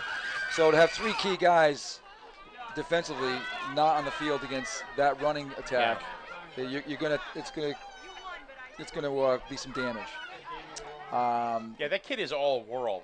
Let's look at it this way. Tonight they're playing Killingly. Tonight Lockwood. Spencer Lockwood. Tonight they're playing Wyndham. He could go over 1,000 yards in 4 games. Yeah. And some kids get over 700 yards in the first 3. 740 in the first 3. So he could have 1,000 yards if he goes to 260 tonight in 4 games, and that's good for a season. Yeah. I saw one thing earlier that he had a 73-yard TD run. Killingly was up 21-6, but I haven't seen anything since. Yep. Let me see if I can get some sort of an update now as far as Killingly is concerned. Yeah. But that Spencer Lockwood is just amazing. Well, he's getting looked at by Assumption College, who is one of the better D2 football teams in the country. My son Cole goes to Assumption, and he says they're, I guess the term that the kids use now is waxing. Waxing? What is that? They're waxing everybody. So they're beating everybody pretty good. So Lockwood's getting, I'm sure there's other interest as well. But Killingly's a good team. There's no question. No question. Yeah. It was definitely a tough week. Oh, here it is. Halftime, Killingly up 27-6. Doesn't really have any kind of staff for Lockwood or anything. They managed to give up 6 points. The band is ready. Go ahead, please. They shut out Stonington. And East Line might have scored twice in that game. So they're a solid team through and through. They got a kicker. Guys kicking the ball out of the end zone. You don't see that, even though the wind is back. That's something you don't see in high school football. What I think they got to look at as well, too, for Griswold as far as is they got to look at Plainfield. Now,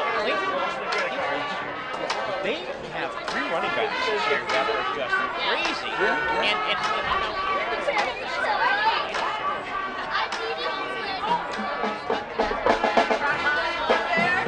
You guys go shoe shopping together? Oh, it's actually kind of a joke, yeah. It's like a uniform thing?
Right, it's only halftime.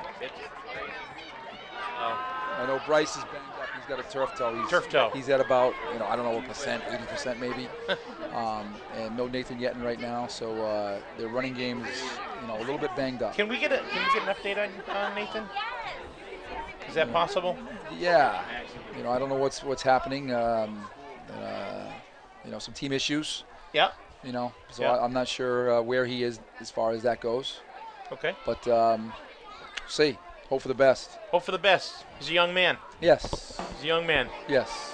So hopefully he'll get on the right path if he's on the wrong path. But he's a good boy. So make sure he's good. We hope for the best, as Coach says. All right, we'll be back in a minute. We're going to see if we can get an update on NFA and Fitch as well. Griswold leading CREC 24-8. We're at halftime right here on Wolverine Radio.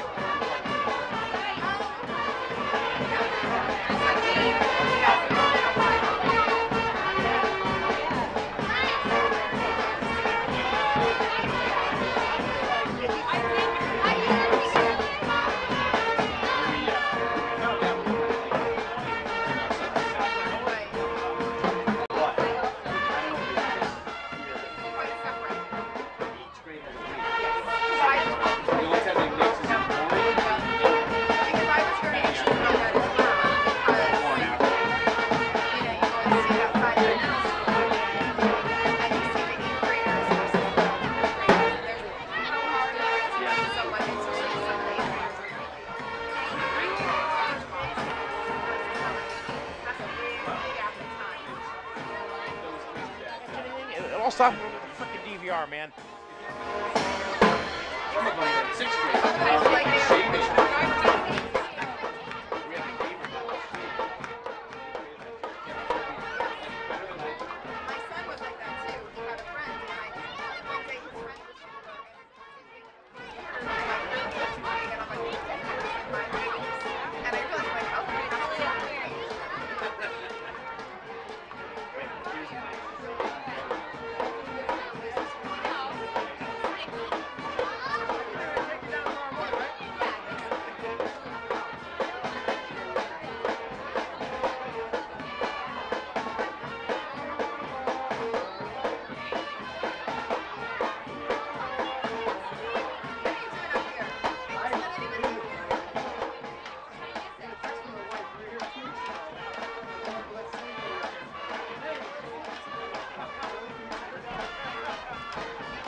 Good answer.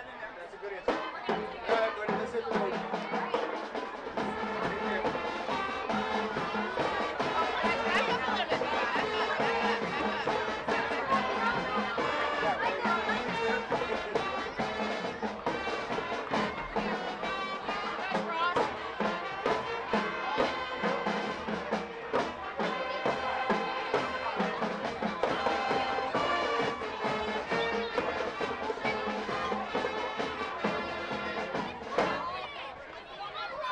Nice job by the Griswold High School band.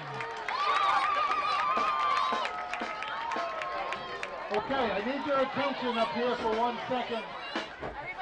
As you know, our principal's been being taped for the past hour or so. Probably close to an hour and a half. Is it close to 2 hours? It feels like about 3, right? They're going to take the stool that she's standing on and remove it. And if you guys did a good job, she's going to be taped to the building. So let's see what happens when they take the stool out.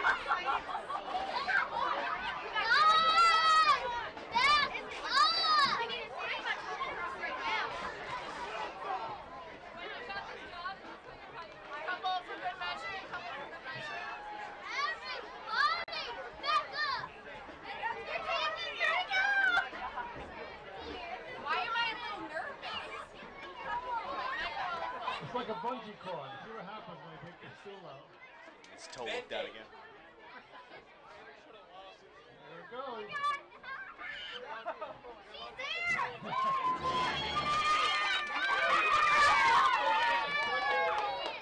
She is officially taped to the building. The cake is holding her up.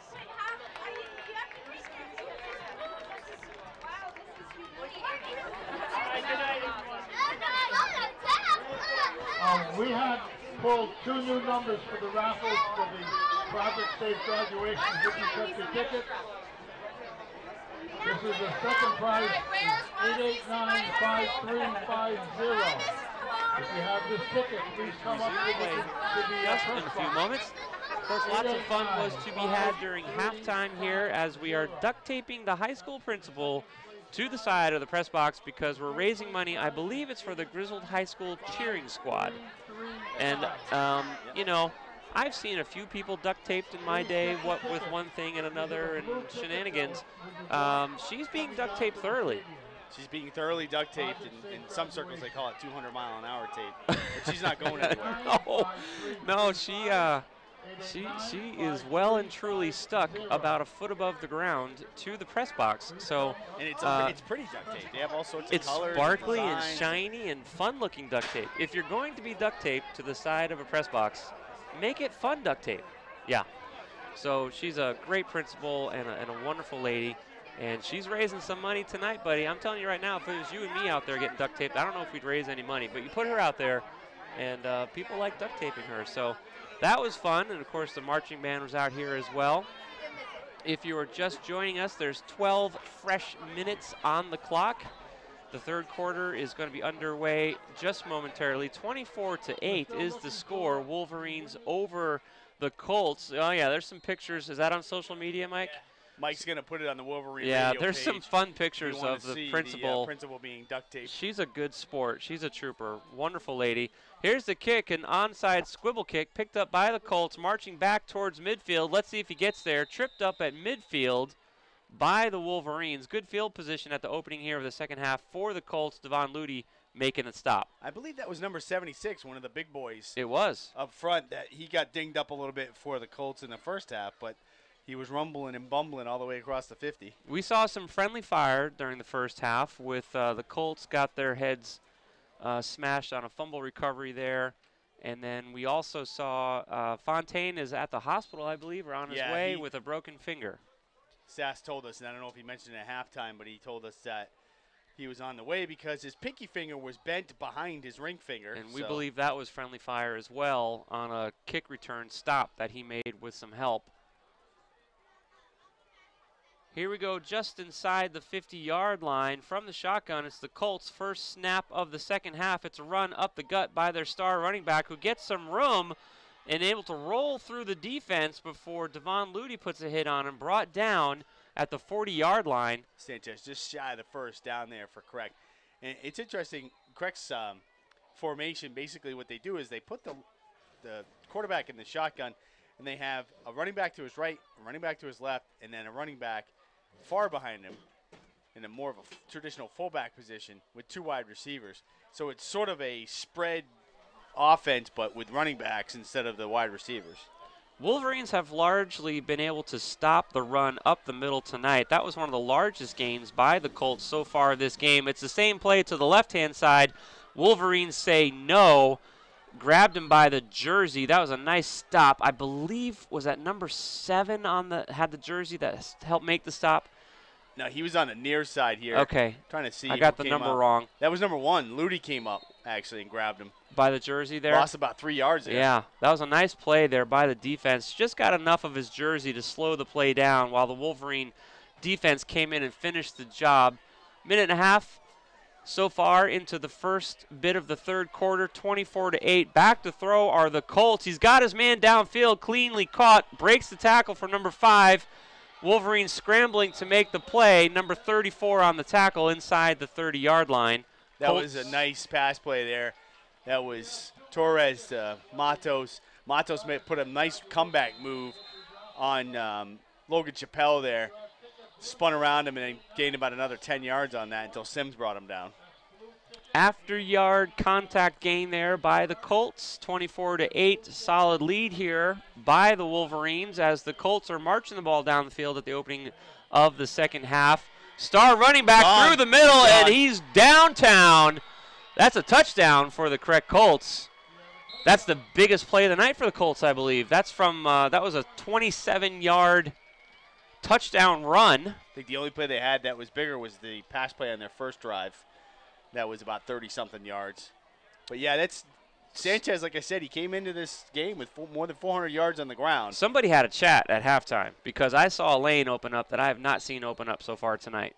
Yeah, the big men up front certainly made a nice tractor-trailer truck wide lane there. And that was our question because when the Colts played the Panthers, the Plainfield Panthers, which are a pretty evenly matched team against the Wolverines year by year, they got off to a strong start in the first half, got shut down in the second half, and we were wondering if we were going to be able to grind them down in the second half. Still obviously too early to tell, but strong opening set of downs here by the Colts. Going for two, 24-14. The Wolverines still have a 10-point lead. The Colts looking to close that gap. Quarterback holding on to the ball. It's a keeper. He drops it. He drops the ball before he gets to the end zone, and it's no good.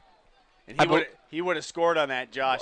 He would have. He lied face down on the ground for a few seconds because he knows that was an easy 2 points. It looked like he was going to make the left front corner of the end zone, but I don't know how he dropped that ball, but he did. And I think the Wolverines recovered the ball, but, of course, it doesn't really matter on a 2-point attempt. So no 2 points for the CREC Colts. The score remains 24-14. Wolverines up 10 points. They're going to get the ball here with 10 minutes remaining in the third quarter. Boy, I tell you what, that was I mean, it's not a heartbreak, but it would have been nice for them to close it.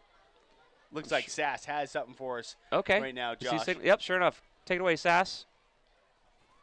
Hey guys, down on the field, just got some news that Bryce Molesky is out for the game after his foot injury, and Devontae Fontaine was rushed to the hospital for his finger. We will get more news on Bryce and Devontae as the season goes on. All right, back up to you guys. Thanks, Sass. So we're looking at turf toe for Molesky. We talked to his dad at halftime. He was on air giving us an update. And then Fontaine going to the hospital with a broken finger.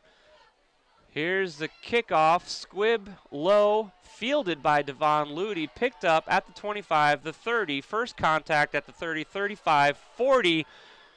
Still forcing his way forward before finally brought out of bounds at our own 45-yard line. What an effort there by Devon Ludy. Nice run back there by Ludy. Had a nice stiff arm at the end there, too. Sure did.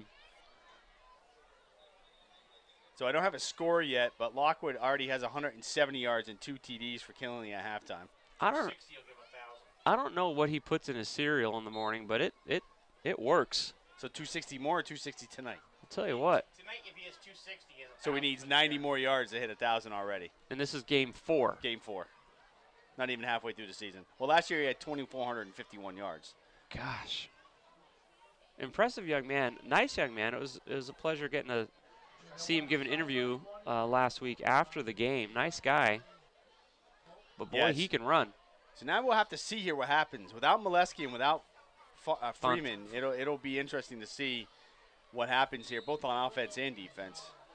24-14, Wolverines hang on to a 10-point lead, and we've got flags before the ball is able to get snapped. That's been the story of the first half right there.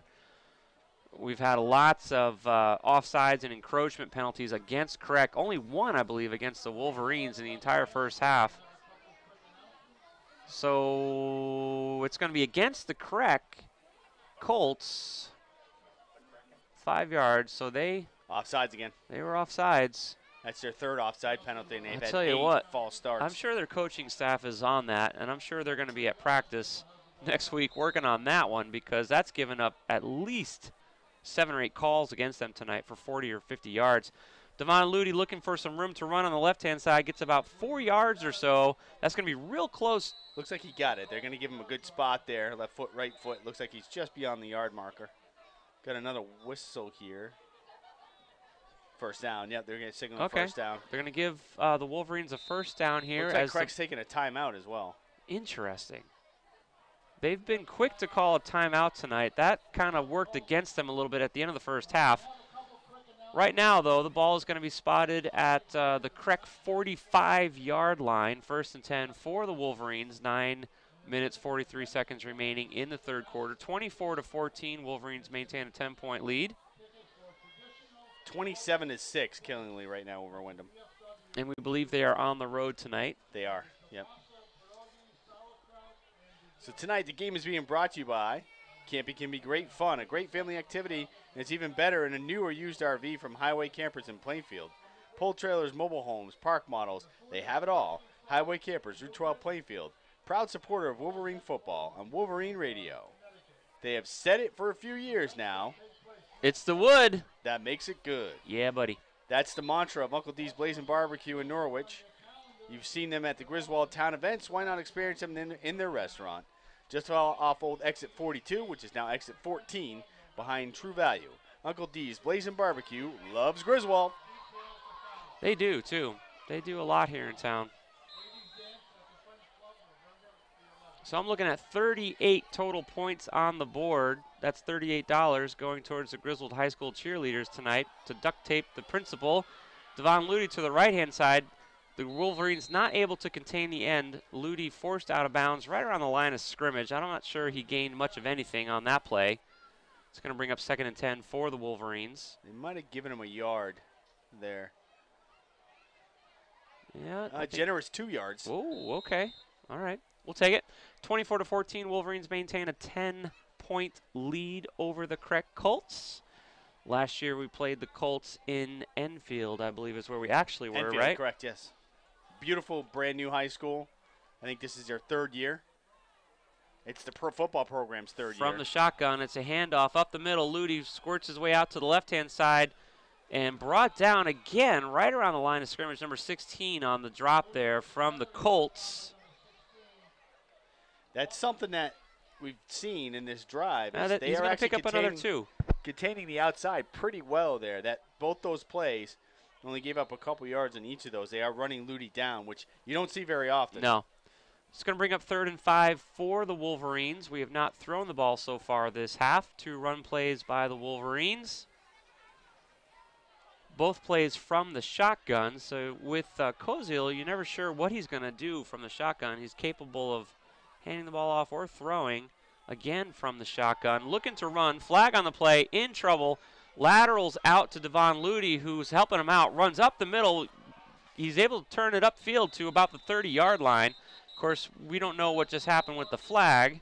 So that was an interesting play because Koziel started to roll to his left, left. The near side of the field, threw back across to Ludy. It was definitely a design play. Ludy had a lot of field. Yes, he did. A lot of open field to run.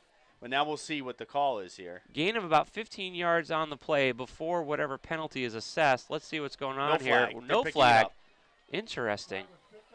Well, we'll take it.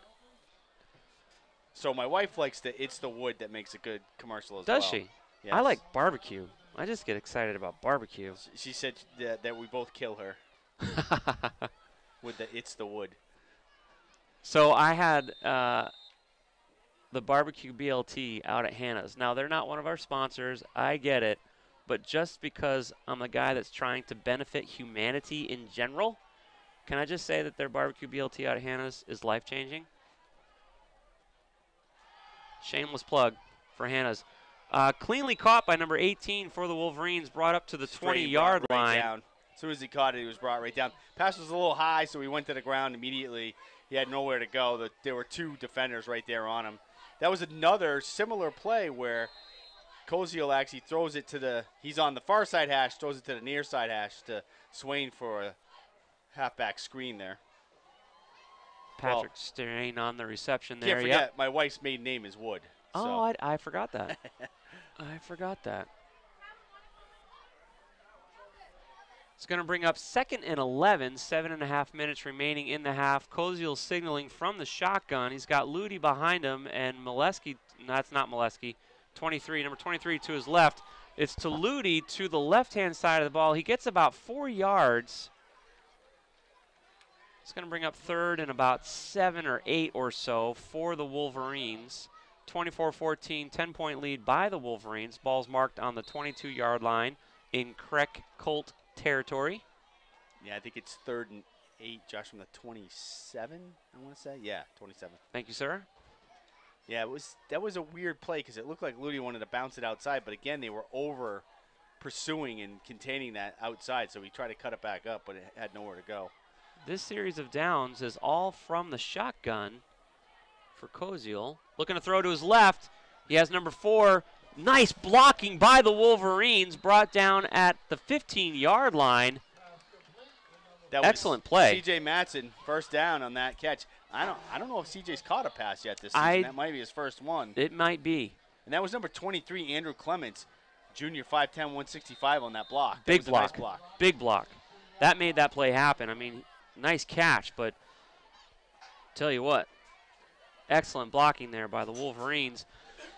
Puts them first and 10, 24-14, up 10 over the Colts, deep inside Colt territory, right around the 15-yard line. From the shotgun, Koziel hands the ball off to Ludi, cutting the ball back inside, gets a few blocks and a few friendly shoves in the right direction by the Wolverine offensive line inside the 10-yard line.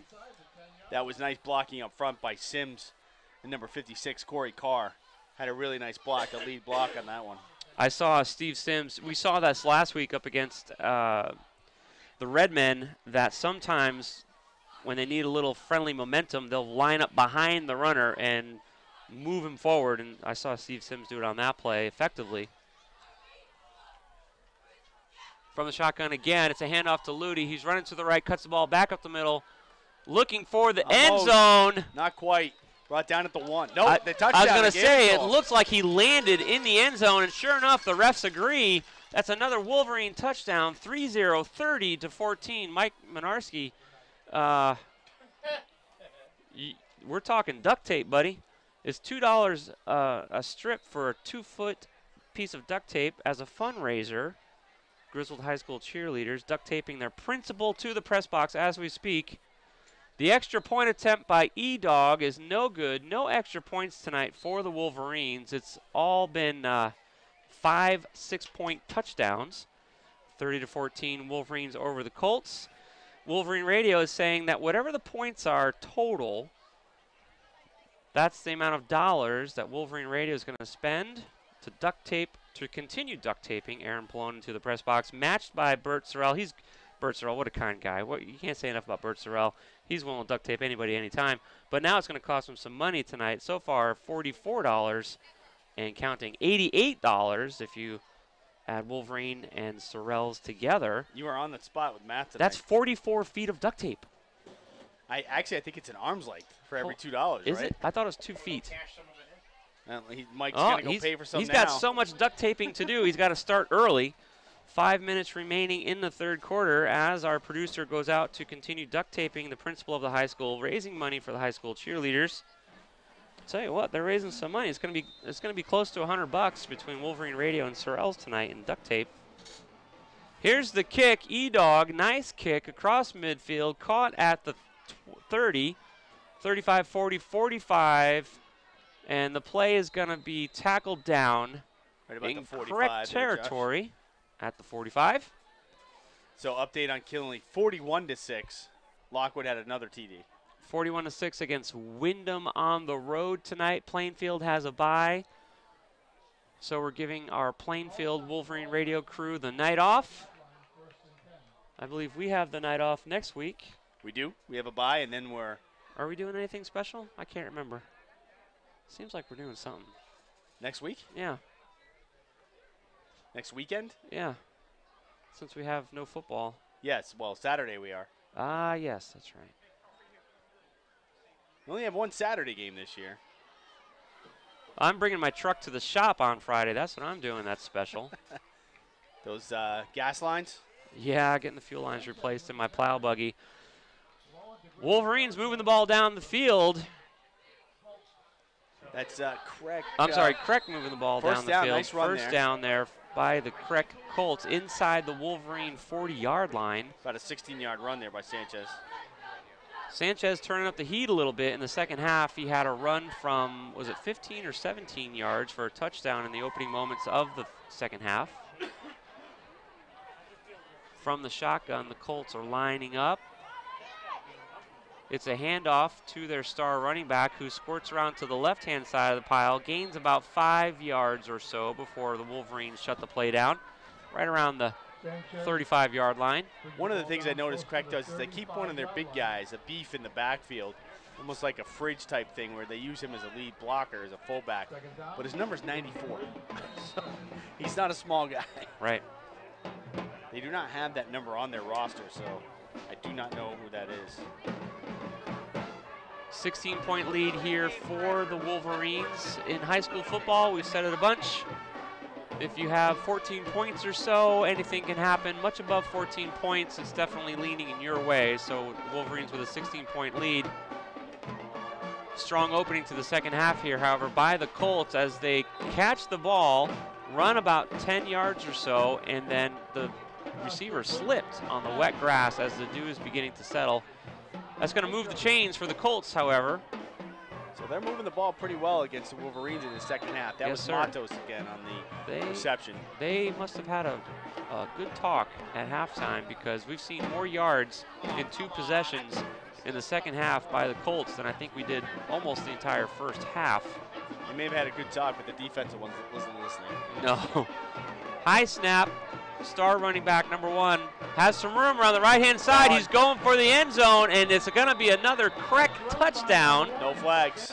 Clean play. Another 26-yard run for Sanchez. Tell you what, he took off down the side. That's probably going to put him close to 100 on the night. So here we go. Touchdown. It was a 16-point lead, but now it's not. It's a 10-point lead for the Wolverines. They're going to go for 2. So really it could be one score here because if they go for 2 and they're down by 8, a touchdown and a 2-point conversion to tie the game. That's how high school football goes, folks. Even with a 14 or 16-point lead, it's amazing how quickly that can change. 30-20. It's been a 10-point game for most of the game. The Colts so far not able to close the gap, but I'll tell you what, they sure are trying. They've scored twice in the first 7 or 8 minutes of the second half. Going for a 2-point conversion, star running back Sanchez looking around to the left-hand side. Looks like he's in the corner. All right, it's an 8-point game, folks. Sanchez is pretty happy about that. He hucks the ball. Flipped the ball. I am really surprised I don't see it. None of the officials saw that, so no flag. That is interesting. Usually that would be called for excessive celebration, but it's 30-22. We got a game, folks. We said at the beginning that there was a good chance tonight would be a high-scoring, exciting game as these teams are evenly matched. $104 to the cheerleaders. Wow. Between Wolverine Radio and Sorrells. So yes, we are off next week, but Plainfield is at Stonington. Okay. The only reference point we have for Stonington is Killingly beat them 41-0. But I don't think Killingly playing anybody really in the ECC this year, unless they're playing New London or somebody like that, which they do play New London this year. So that'll be an interesting game. Yeah. The 2 tough games for Killingly this year are going to be Capital Prep, who we saw in the first game. And then we got Trinity Catholic coming all the way from Stanford to play Killingly this year because Waterford backed out of their game against Killingly. Interesting. That's a hike. I basically consider Stanford, New York. A lot of people live in Stanford and just training in for the city. From the 40-yard line, the CREC Colts kick the ball off here. It's going to roll to a stop at the 22, picked up by Devon Ludy. His jersey is grabbed, and he's shut down after a gain of about 1 on that run back. Ball's going to be spotted on our own 22 or 23-yard line. 1st and 10 for the Wolverines coming up. CREC players are getting a lot of energy here. They're jumping up and down and waving their hands. They're in this game, and they're starting to get the momentum. They've scored 2 touchdowns in the second half here. They only scored once in the first half. So the key here for them is going to be whether or not they can shut the Wolverines down. Looks like the ball is spotted at the 24-yard line. A little over 3 minutes remaining in the third quarter from the line of scrimmage this set of downs. It's a handoff to the left-hand side of the ball. Trying to move the pile forward. Picks up about 4, maybe 5 yards on that run. Nice blocking there by Logan Brown. Ludy on the carry. His jersey is dirty, folks. It's untucked. It's ripped because he's had it pulled a few times. Well, Bryce Molesky is out of the game with a minor toe injury, so normally Bryce and this is a situation where Nathan Yetton not being on the team now he's impacts their running back depth. Do we have any update on Nathan Yetton at all? I have not heard anything. Okay, he's not here tonight. We know that. Stonington leads Montville 35-0. So Devon's struggling to get the ball forward. It's going to pick up another 4 yards or so. It's going to bring 3rd and short. Update with ECC Stonington ahead of Montville 35-0. 9:14 left in the game. In the 4th quarter, a little over 9 minutes left.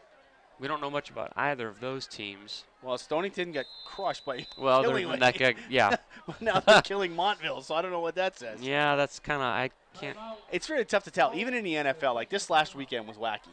The NFL was wacky. For a number of reasons, You had teams beating teams that had no business doing that. Sure. You had the Patriots struggling against a team that they should have crushed. You had teams blowing out teams that how did the Steelers lose by 10? Right. To a team that was definitely inferior. So it really is about matchups. If your team matches up well against somebody else, if you have more speed, more size, more strength, you're going to do well against them. What I've noticed tonight as the game's gone on is CREC's speed is pretty well on par with the Griswold Wolverine speed. Yes. So they're not really busting big plays tonight. No. The squads are coming back on the field after a timeout. 3-0 to 2-2, 30-22. Wolverines have an 8-point lead. Ball currently spotted on their own 35-yard line as Koziel and crew come back out. 1st and 10. Andrew Koziel taking the ball from the line of scrimmage this set of downs. 2 in the backfield. It's a handoff to number 35, and he's tackled in the backfield for a loss of a yard or 2. So that's your buddy. I believe that's my friend Chris Thibodeau. Chris Thibodeau. And he got it in the game last week, so it's good to see that he's getting another opportunity tonight. Well, without Nathan Yetton and Bryce Molesky, you know, Devon is an amazing player, but he's still just one guy, so we're seeing and actually Freeman, too, because Freeman is also one of the backs that they use on offense, and he's not here either. Right. From the line of scrimmage, Koziel looking to his left.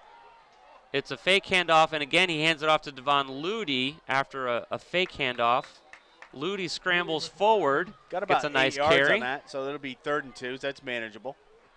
A little less than 2 minutes remaining in the 3rd quarter of play. 3-0 to 22. 8-point lead for the Wolverines. Wolverines have the ball. It's going to be snapped from their 48-yard line on this next play. 3rd and 2 is what the scoreboard is saying. 47-yard line, sorry about that. So it'll be interesting to see what they do here, if they just try to bust it up the gut or if they're going to maybe do something a little creative here and throw the ball. Big play here for the Wolverines. Be nice to convert a 1st down as they march towards midfield here. It's a run up the gut, just like you said, KT. Number 18 on the carry. Looks like he's right at the marker, Josh. It'll be a left foot, right foot spot here. His helmet hit the midfield mark. I think mark. they're going to give it to him. It's not where your helmet hits, where the ball is. So. Yeah. That's pretty close. They're going to measure. I was going to say, because his helmet hit the 1st down marker, but the ball didn't. So they've got a spot. Oh, boy, that's... I think that might be Patrick Strain's 2nd carry of the night. I think it's short by an inch or 2, buddy. Here comes the chains. Because his helmet... The nose of the football is touching the 45. Yep. His helmet hit the 45, but he had the ball cradled. I actually think that's a generous spot. I do too. I think he was short, but they're still short. Short by inches. About a foot. Okay. 4th down and about a foot. Got to go for it, Wolverines. Let's see what they do here. 4th. They could do a quarterback sneak here and probably get over easily. 4th and not much, less than a yard for sure, possibly less than a foot. 8-point lead for the Wolverines as the 1 minute remaining in the 3rd quarter. Beautiful night for football. Really the only change in the conditions is as the temperatures drop, the dew has settled a little bit. Makes things a little bit wet because the ball gets wet when it touches the grass, so things get a little bit slippery with the ball and with their footing. Looks like number 50 is lining up as the center for the Wolverines on this effort here. Steven Sims on point. Let's see what happens. Koziel goes off right. Boy, So there was I tell you nothing there what. up the middle, and he went off to his right, and he wound up gaining about 8 yards. That was a great effort by Koziel. He blanked the defense. There was some confusion there. They weren't sure where the ball was. They were looking for the action right at the line of scrimmage, and he was gone. He wasn't even there. Nice play by the Wolverines. Going to move the chains across midfield. 1st and 10 from the CREC 47. So CREC played that well. They stuffed the middle there. They did. And Koziel couldn't really go anywhere, but he was smart enough to bounce off to his right and for a nice gain. That was excellent play by the Wolverines. 8-point lead. 25 seconds remaining in the half. They're going to get the last play off here. It's a pitch to number 18, who has some blocking, running around the right-hand side, has some room to run, tackled by the safeties inside the CREC 35. Nice run there by Strain. That was a very nice run for about 15 yards. 12 seconds remaining. Let's see if they have time to get another play off. Nope, the clock is going to continue to run here, and I think we're going to turn the field around.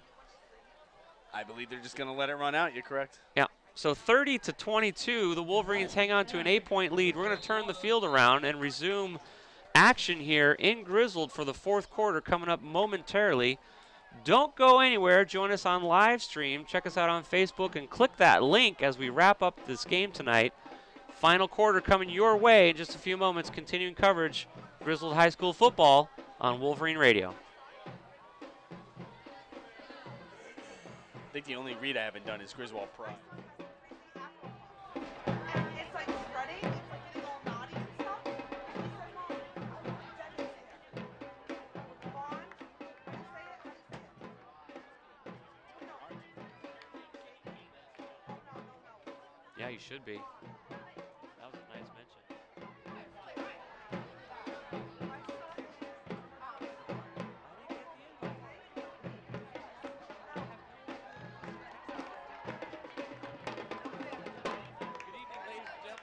Live here at Griswold High School. Beautiful night for football. Wolverines on top of the CREC Colts 30-22. We just turned the field around. Wolverines are going to take over on downs on the CREC 32-yard line, 33-yard line. 12 fresh minutes on the clock. The CREC Colts able to score twice so far in the second half. See if Griswold can keep pounding it on the ground here. Run some clock, get a score, be up by 2 scores, and take some time off the clock. A little confusion on the field, a little conversation. Not sure what that's all about as the squads line up. Here we go. From the line of scrimmage is Koziel, number 35 in motion. Up the middle, nice run play. Number 18 has some room to run before the play is stopped inside the 30-yard line. That was Strain again for a gain of about 4. I believe that was Chris Thibodeau in motion before the ball was handed off to Patrick. Strain's a junior, 6 feet, 175, so he's got decent size, so he can run in the middle. 2nd and 5 for the Wolverines from the CREC 29-yard line. Ludi and Thibodeau in the backfield along with Patrick Strain. Ludi was going to be the carrier, but the play is flagged down dead. That's normally an illegal motion or offside, something like that. CREC has really been struggling tonight with the illegal motion offside calls, and sure enough, it happened Offside. again. So that'll put Griswold in a nice position, 2nd down and 1. Who do I see stretching out his hamstring out there for the Wolverines? I can't quite see the number. I think that's Strain. Nope, Devon Ludi. He did that last week too. Devon Ludi has an ongoing groin that nags him.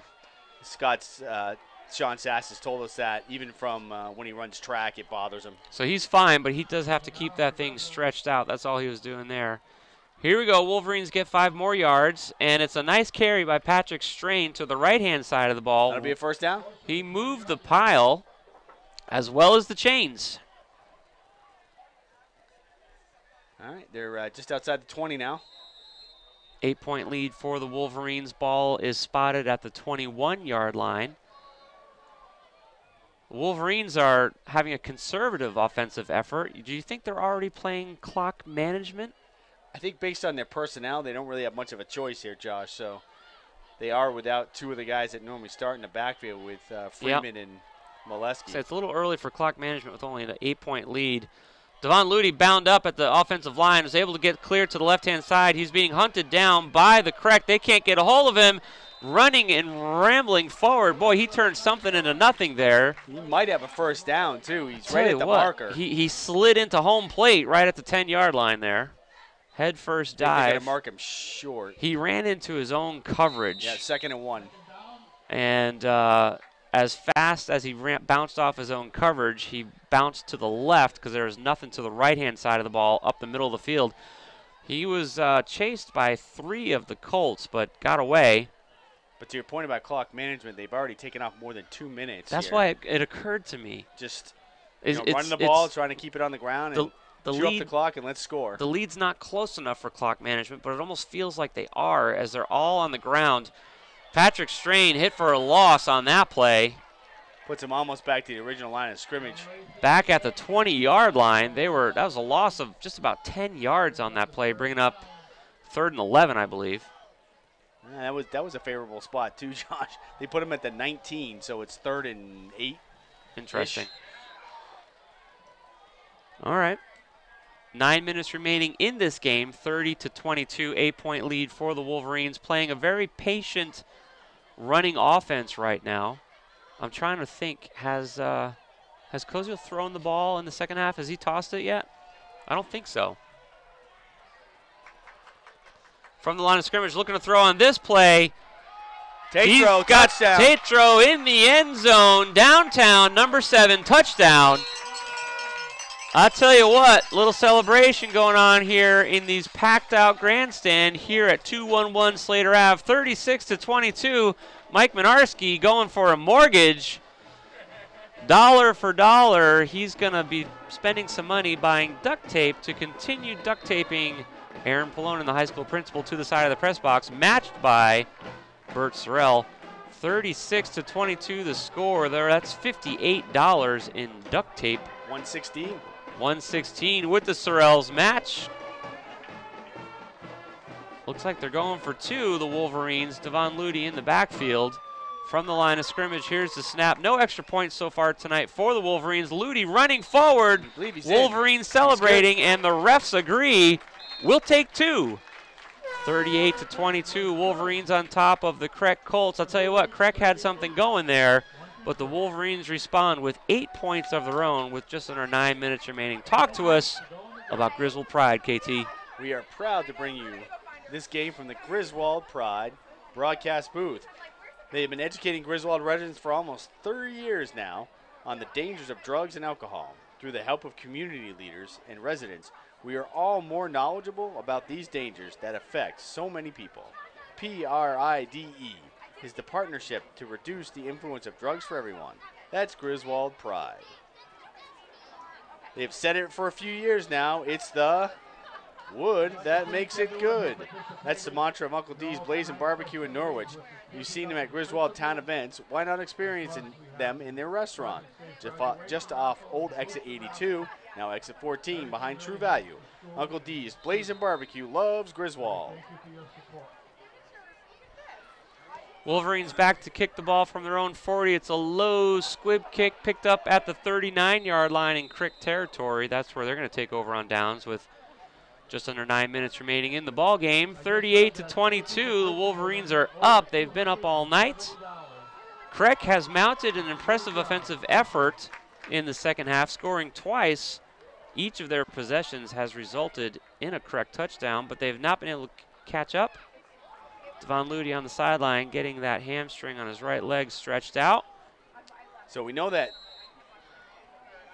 Matt DePonte has been in for Molesky. Now it looks like in for Freeman is Jack Neves Carr on defense. Here comes the Colts. It's a handoff to their star running back up the middle, moving the pile. He's gone. Wolverines are having a hard time. He's in the clear, folks. That is going to be a 60-yard run back touchdown. No flags. No flags. Clean play. 38-28. And just like that, in 17 seconds. Wow. They're right back and within one score. You know, or we will be if they get this 2-point conversion. We've been watching him tonight. We knew he had it in him, but the Wolverines so far have been able to shut that kind of a play down. Big answer by the Colts. 20-point lead here still, but that was an impressive 60-yard run by the Colts. We've got at least 3 Wolverines out. 4 of our starting players are out on injury. Dane Taylor, Bryce Molesky, help me out. Devontae Freeman. Devontae Freeman with a broken finger. Going for 2. It's the Colts. No dice. No love for them. That was number 23 for the Wolverines ending that play. Andrew Clements making a nice shove out of bounds there. And I don't know, I think Devon Luty was not in. He was just getting his hamstring stretched out. 10-point game. That's a good night. 38-28. Quick answer by the Colts here. 8.5 minutes remaining in the game. Like we've always said, you're up by 2 scores. It's really a tie game. It's really a tie ball game. Stuff like that happens, and it changes the complexion of the game. The momentum swings. And we've seen this so many times. We could have a turnover here for the Wolverines. Colts get the ball back, another big play, and now we're well within 4 points. So, yeah, or even less, depending on what the extra point opportunities are for them. So, 38-28, 10-point lead for the Wolverines. They've been up all night. It was starting to look pretty commanding and safe up until about 13 seconds ago. 60-yard run back by Sanchez, the star running back for the team from Enfield. You definitely see that in their 3rd year as a program that the opportunities that they have are getting greater and greater. Because these seniors now have played for 3 years. Sanchez obviously is a real deal player here. Yeah. He's over 100 yards again tonight. It's his 3rd 100-yard game this season. He's got more than 500 yards on the season total. Low kick by the Colts, picked up at the 25-yard line by Devon Luty, running to his right-hand side, getting a big block by number 11 for the Wolverines. Devon making his way out to the 50-yard line. That was a horse collar tackle, I believe, just from flags down. Let's see, there are some flags down, and we saw his feet go out from underneath him. And so I think that was a good call there by KT. Let's see if the refs agree. I believe, was it number 11 or number 8? I think it was number 11. Number 11. We don't have a number 11. Good block there by number 11. I don't recognize that jersey number or that player, but boy, he really opened it up for Devon Luty there. See if we can get Sass, Mike. Text him and see if we can get a name on number 11 for us. Because that was if that was a freshman or a sophomore, that was a really good heads-up special team play by a new face on the Wolverines here. Let's see what they're calling here. What? Block in the back. Personal foul, face mask on the Wolverines. Okay. 2 penalties called against the Wolverines. That's going to march the ball back to the 35. From the point of where Devon caught it. I believe he caught it at the 25, but he got that nice block at the 35 and then was able to run another 15 yards, but called back on penalties. They're debating the spot right now. They're trying to figure that out. Wow, we did not see that coming because it looked like Devon had his feet jerked out from underneath him from behind, which is usually a horse collar. But that's what I thought, but I guess not. Wow, they're going way back. I tell you what's going to be interesting to here. 20. Oy.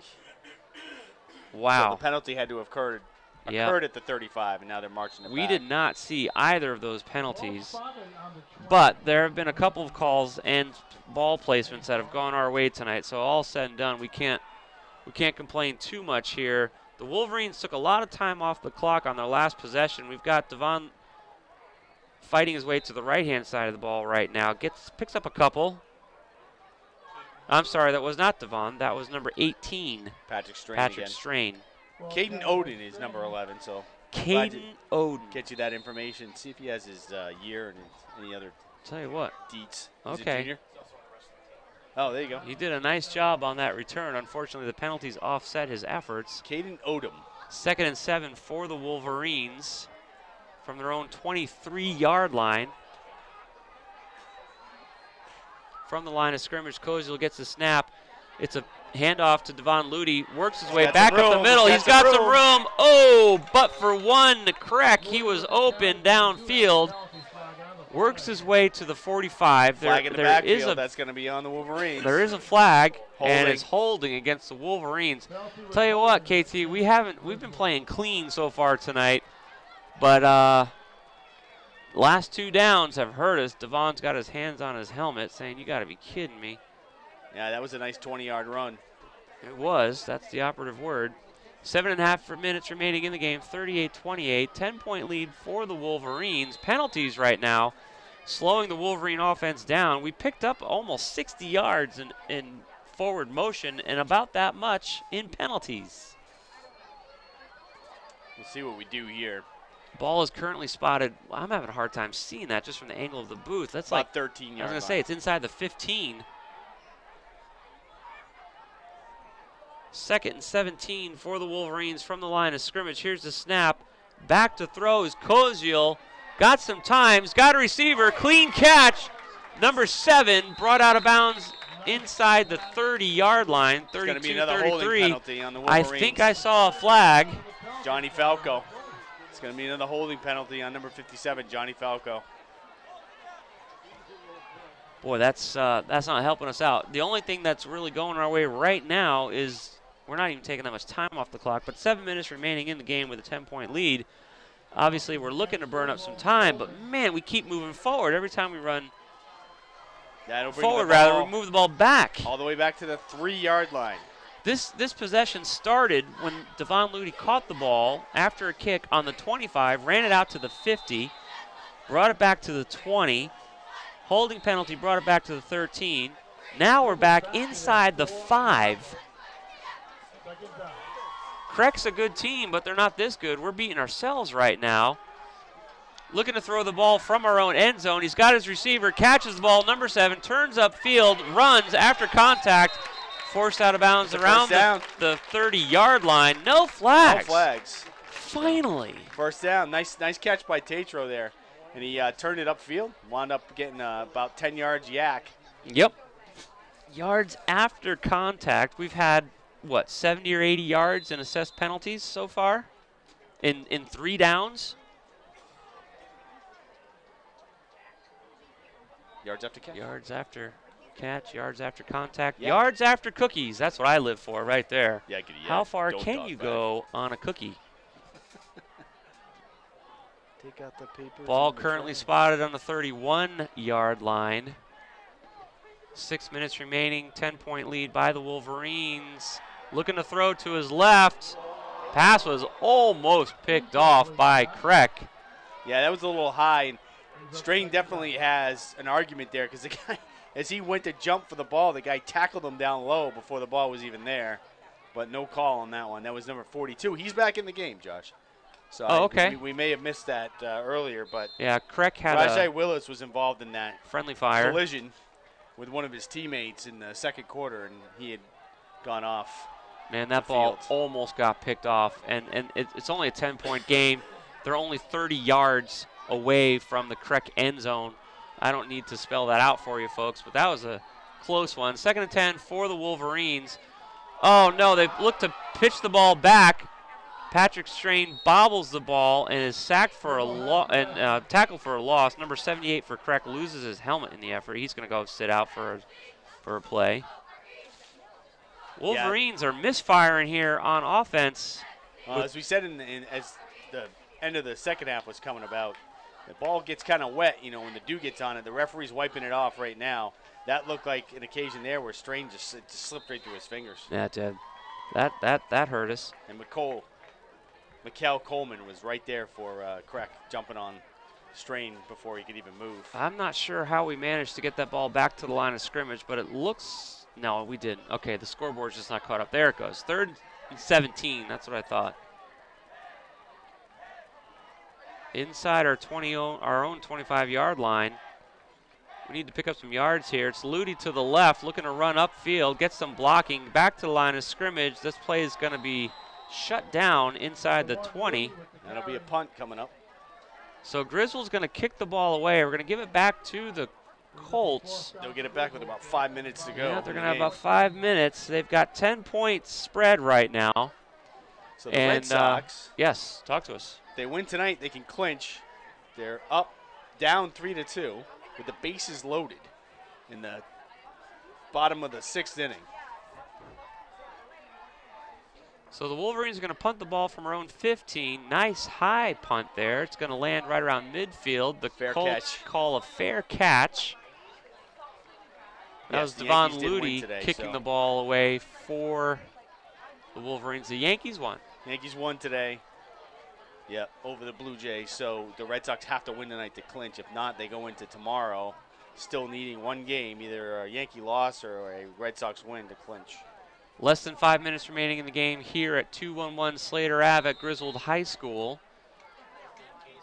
38-28 is the score. Wolverines on top. 10-point lead. That's been the story most of the night. However, the Colts have scored in each of their possessions, I believe, in the second half. That's correct.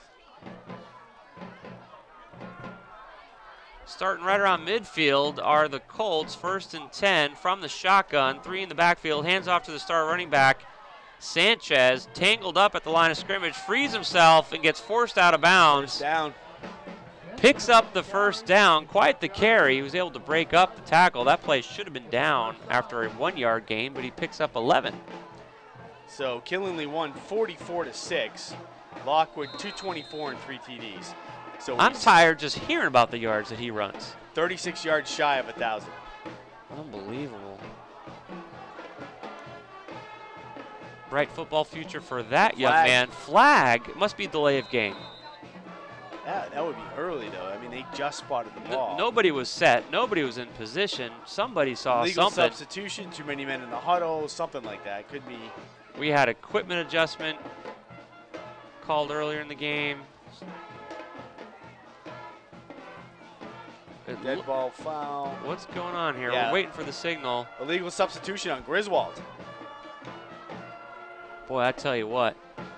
You know, the way we've been playing this game, it's really disappointing that penalties are what's holding us back here. Well, that's the 6th penalty in this quarter, Josh. Against the Wolverines. Against the Wolverines. One of them was declined because they had 2 penalties called at the same time. Ball moves up to the 35-yard line in Wolverine territory, 38-28. 4 minutes remaining. Not a first down. That's a mistake. They moved the yard markers, and they shouldn't have done that, so they got to move those back. It's 1st and 5. 1st and 5 for the Colts. 4 minutes and 44 seconds remaining in this game. You know what? This game is everything we thought it would be. High scoring, lots of action with these evenly matched teams. The first 3 games of the year, we were outsized. We did manage to pull off a win. Coming into this game, 1-2, looking to make it 500 on the season for the Wolverines, as are the CREC Colts. It's a fake up the middle, back to throw, blows past his intended receiver. Incomplete pass for the CREC Colts. Yeah, Torres overthrew that one. And he was well covered. Logan Chappelle had good coverage on that, on the right-hand side. Quarterback ended up on his rear end. Knocked down by the Wolverines. It's going to bring up 3rd and 5 for the CREC Colts. And so both of these teams looking to get to 500 here. Now, I don't know about the Colts schedule, but we had a very challenging opening 3 games. And the Wolverines are doing a good job this season. They're showing us a different look. Faster and more willing to throw the ball through the air. It's working well for them. To the right-hand side, their star running back is going for the end zone. Looks like trouble for the Wolverines. Another correct touchdown. That's a 4-point game, ladies and gentlemen. Sanchez's 4th touchdown tonight. 38-34. We're going to see what the extra point attempt is going to look like here, whether it's going to be 1 or 2. 4.5 minutes remaining in the game. The Wolverines have won the clock, but CREC has put more points in the end zone, really closing the gap here. 38-34. I'd be surprised if they don't go for 2, and sure enough, they are. Well, as it stands right now, the Colts have outscored the Wolverines 26-12 here in the second half. They've scored every possession so far in the second half. We were wondering what was going to happen with the Colts in the second half, and boy, they have come out swinging. Going for 2 points, back to throw, looking to the end zone. That pass was catchable, no good, but there's a flag. Incomplete, flag on the play. Penalty flag on the play. So let's see what that means. It might be a yards assessed on the kick, or it could be a re-attempt. No, Colts. It was a penalty on the Colts, declined by the Wolverines. Finally. So for 3 quarters, it was all penalties, all CREC Colts all the time. Fourth penalty, it's like the Wolverines are trying to make up for lost time. Yeah, it's been a rough quarter, and you see the impact sometimes when you have 3 starters that go out in a game or that are missing the game. Yep. It doesn't necessarily happen at the beginning of the game because you get a lot of adrenaline. You're all charged up. But here in the second half, it's certainly started to show a little bit. You can't help but wonder what's going to happen as we go into the middle part of the season, where we're up against teams where it's more evenly matched. We have good chances of winning, but we're down 3, if not 4 starters. Now, we believe Bryce Molesky will be back after a break next week. He's just got turf toe. However, we don't know what's going on with Nathan Yetton, and that hurts for sure. Dane Taylor should be back in the game when we resume action in 2 weeks. And then it kind of depends on Freeman. With a broken finger, you can tape that thing, but we'll see what his mom and dad say about that. He's got a couple weeks to sort that out. Here's the kick from the CREC 40, bouncing at the 30 on the Griswold side. Looks like Ludy's going to pick it up and go for it. He's got a couple of blocks, moves the ball upfield, 35, trying to fight his way to the 40. Looks like we're going to take over on downs at our own 37. Taking time off the clock, 4 minutes and 23 seconds remaining. It's a 4-point game, 38-34, as the Colts outscoring the Wolverines in the second half of the game. They've scored on every possession. The Wolverines have scored on 2 of their possessions, I believe. In the second half, yes. They've scored twice. 1st and 10 from the Wolverine 37-yard line, 4 minutes, 23 seconds. There's only 4 points separating the green from the white right now, the green Wolverines and the white CREC. Here comes Koziel. It's a handoff to Devon Ludy. He has some good blocking, forces his way up to the 45-yard line. Nice carry there by Devon. About an 8-yard gain there, so we bring up 2nd and 2. Clock continues to tick. The clock is only going to stop when the ball goes out of bounds or a completed pass. First down. Let's see what the Wolverines, or first down. Last week in Killingly, there's a mercy rule in effect because we didn't have any points on the board. The clock didn't stop for anything in the 4th quarter. That's happened a few times to Killingly opponents this year. Koziel from the line of scrimmage, looking at the coverage, left, right. Here's the snap, back. Hands the ball off. Devon Ludy has some good blocking. Running forward. Down, no flags. Moves the pile, moves the ball, moves the chains, moves into CREC territory, 45-yard line. That did stop the clock because of the first down. 3:32. Well, the clock should have stopped. They reset the down markers. As soon as that happens, they start the clock again. So 3.5 minutes remaining in the game. 4-point lead for the Wolverines. This is a battle, folks. If you haven't figured it out, check us out. Go to the Wolverine Facebook page. Click on the live stream link. Watch the game while we call the game. Don't miss a moment of this exciting finish. Devon Ludy to the left-hand side of the pile has some blocking, moves the ball forward. Number 66 and 34 opening up a lane there for Devon. That was a nice run to the left there. Picked up about 7, so that'll bring up 2nd and 3. Do we have number 66 on the roster? I haven't called his number tonight. Logan Brown. Logan Brown, yeah, he's made some couple of nice plays on defense and had some nice blocks on offense. He's a junior, 6'1", 230. Yeah, he's a big boy. 2.5 minutes remaining in the game. First 3 yards for another first down, which will stop the clock.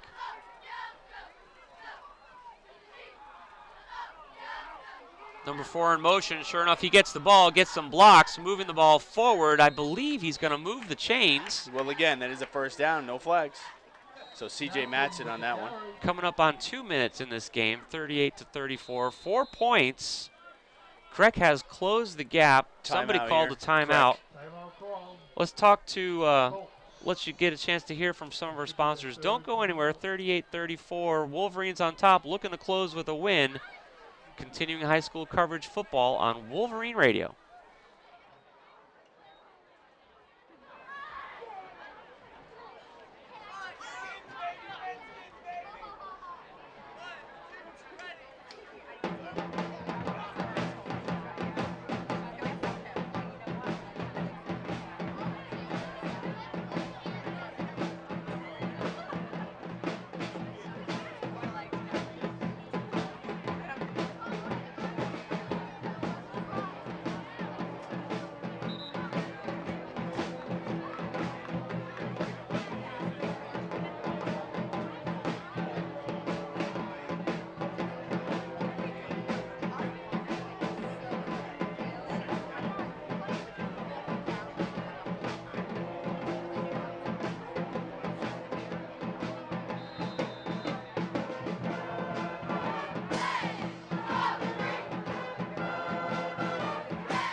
Three, two, one.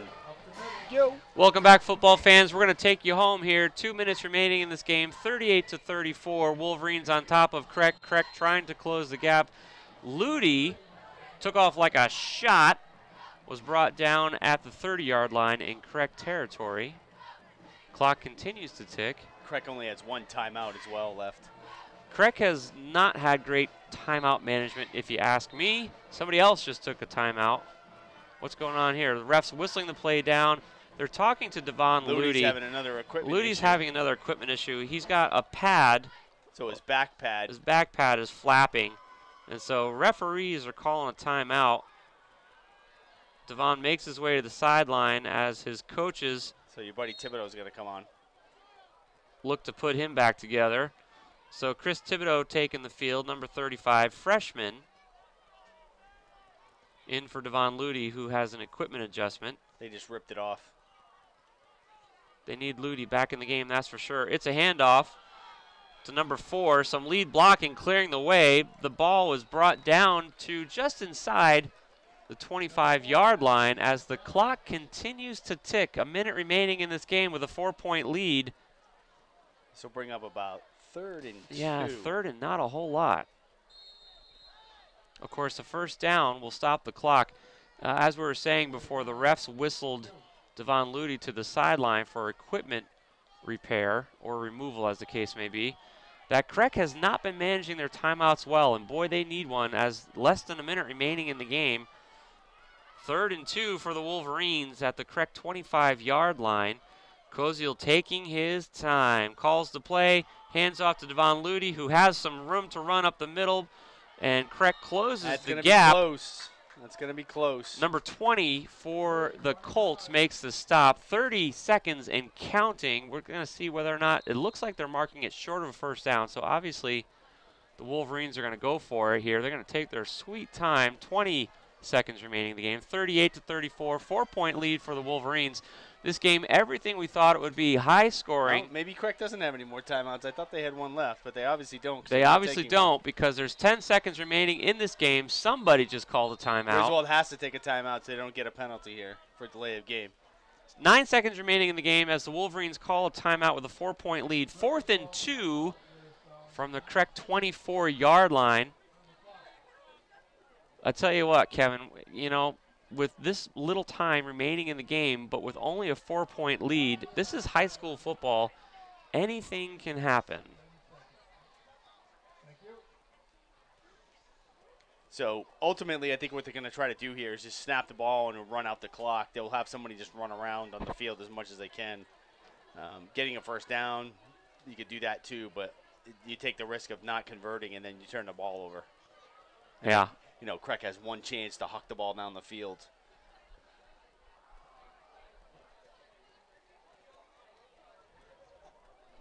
Have we talked to Ludi yet this year?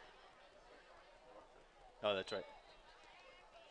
Trying to figure out, folks, who we want to bring you on air after the game. Game a lot closer than it was earlier. We had a 20-point lead at one time, but the Colts came out of their halftime break. They've scored on every possession. Every time they touch the ball, they put it in the end zone in the second half of this game, closing the gap 38-34. This is, unless something kooky happens here, this is going to be the final play of the game as the boys have gone back out on the field. 9 seconds remaining in the game. Boy, I just saw the defense move, but no flag. Another run play. Down. That's going to be a first down. That should stop the clock with 5 seconds remaining in the game. But that'll do it for That's the game. going to do it. Because. And sure enough. There's no way CREC can get the ball back at this point. Nope.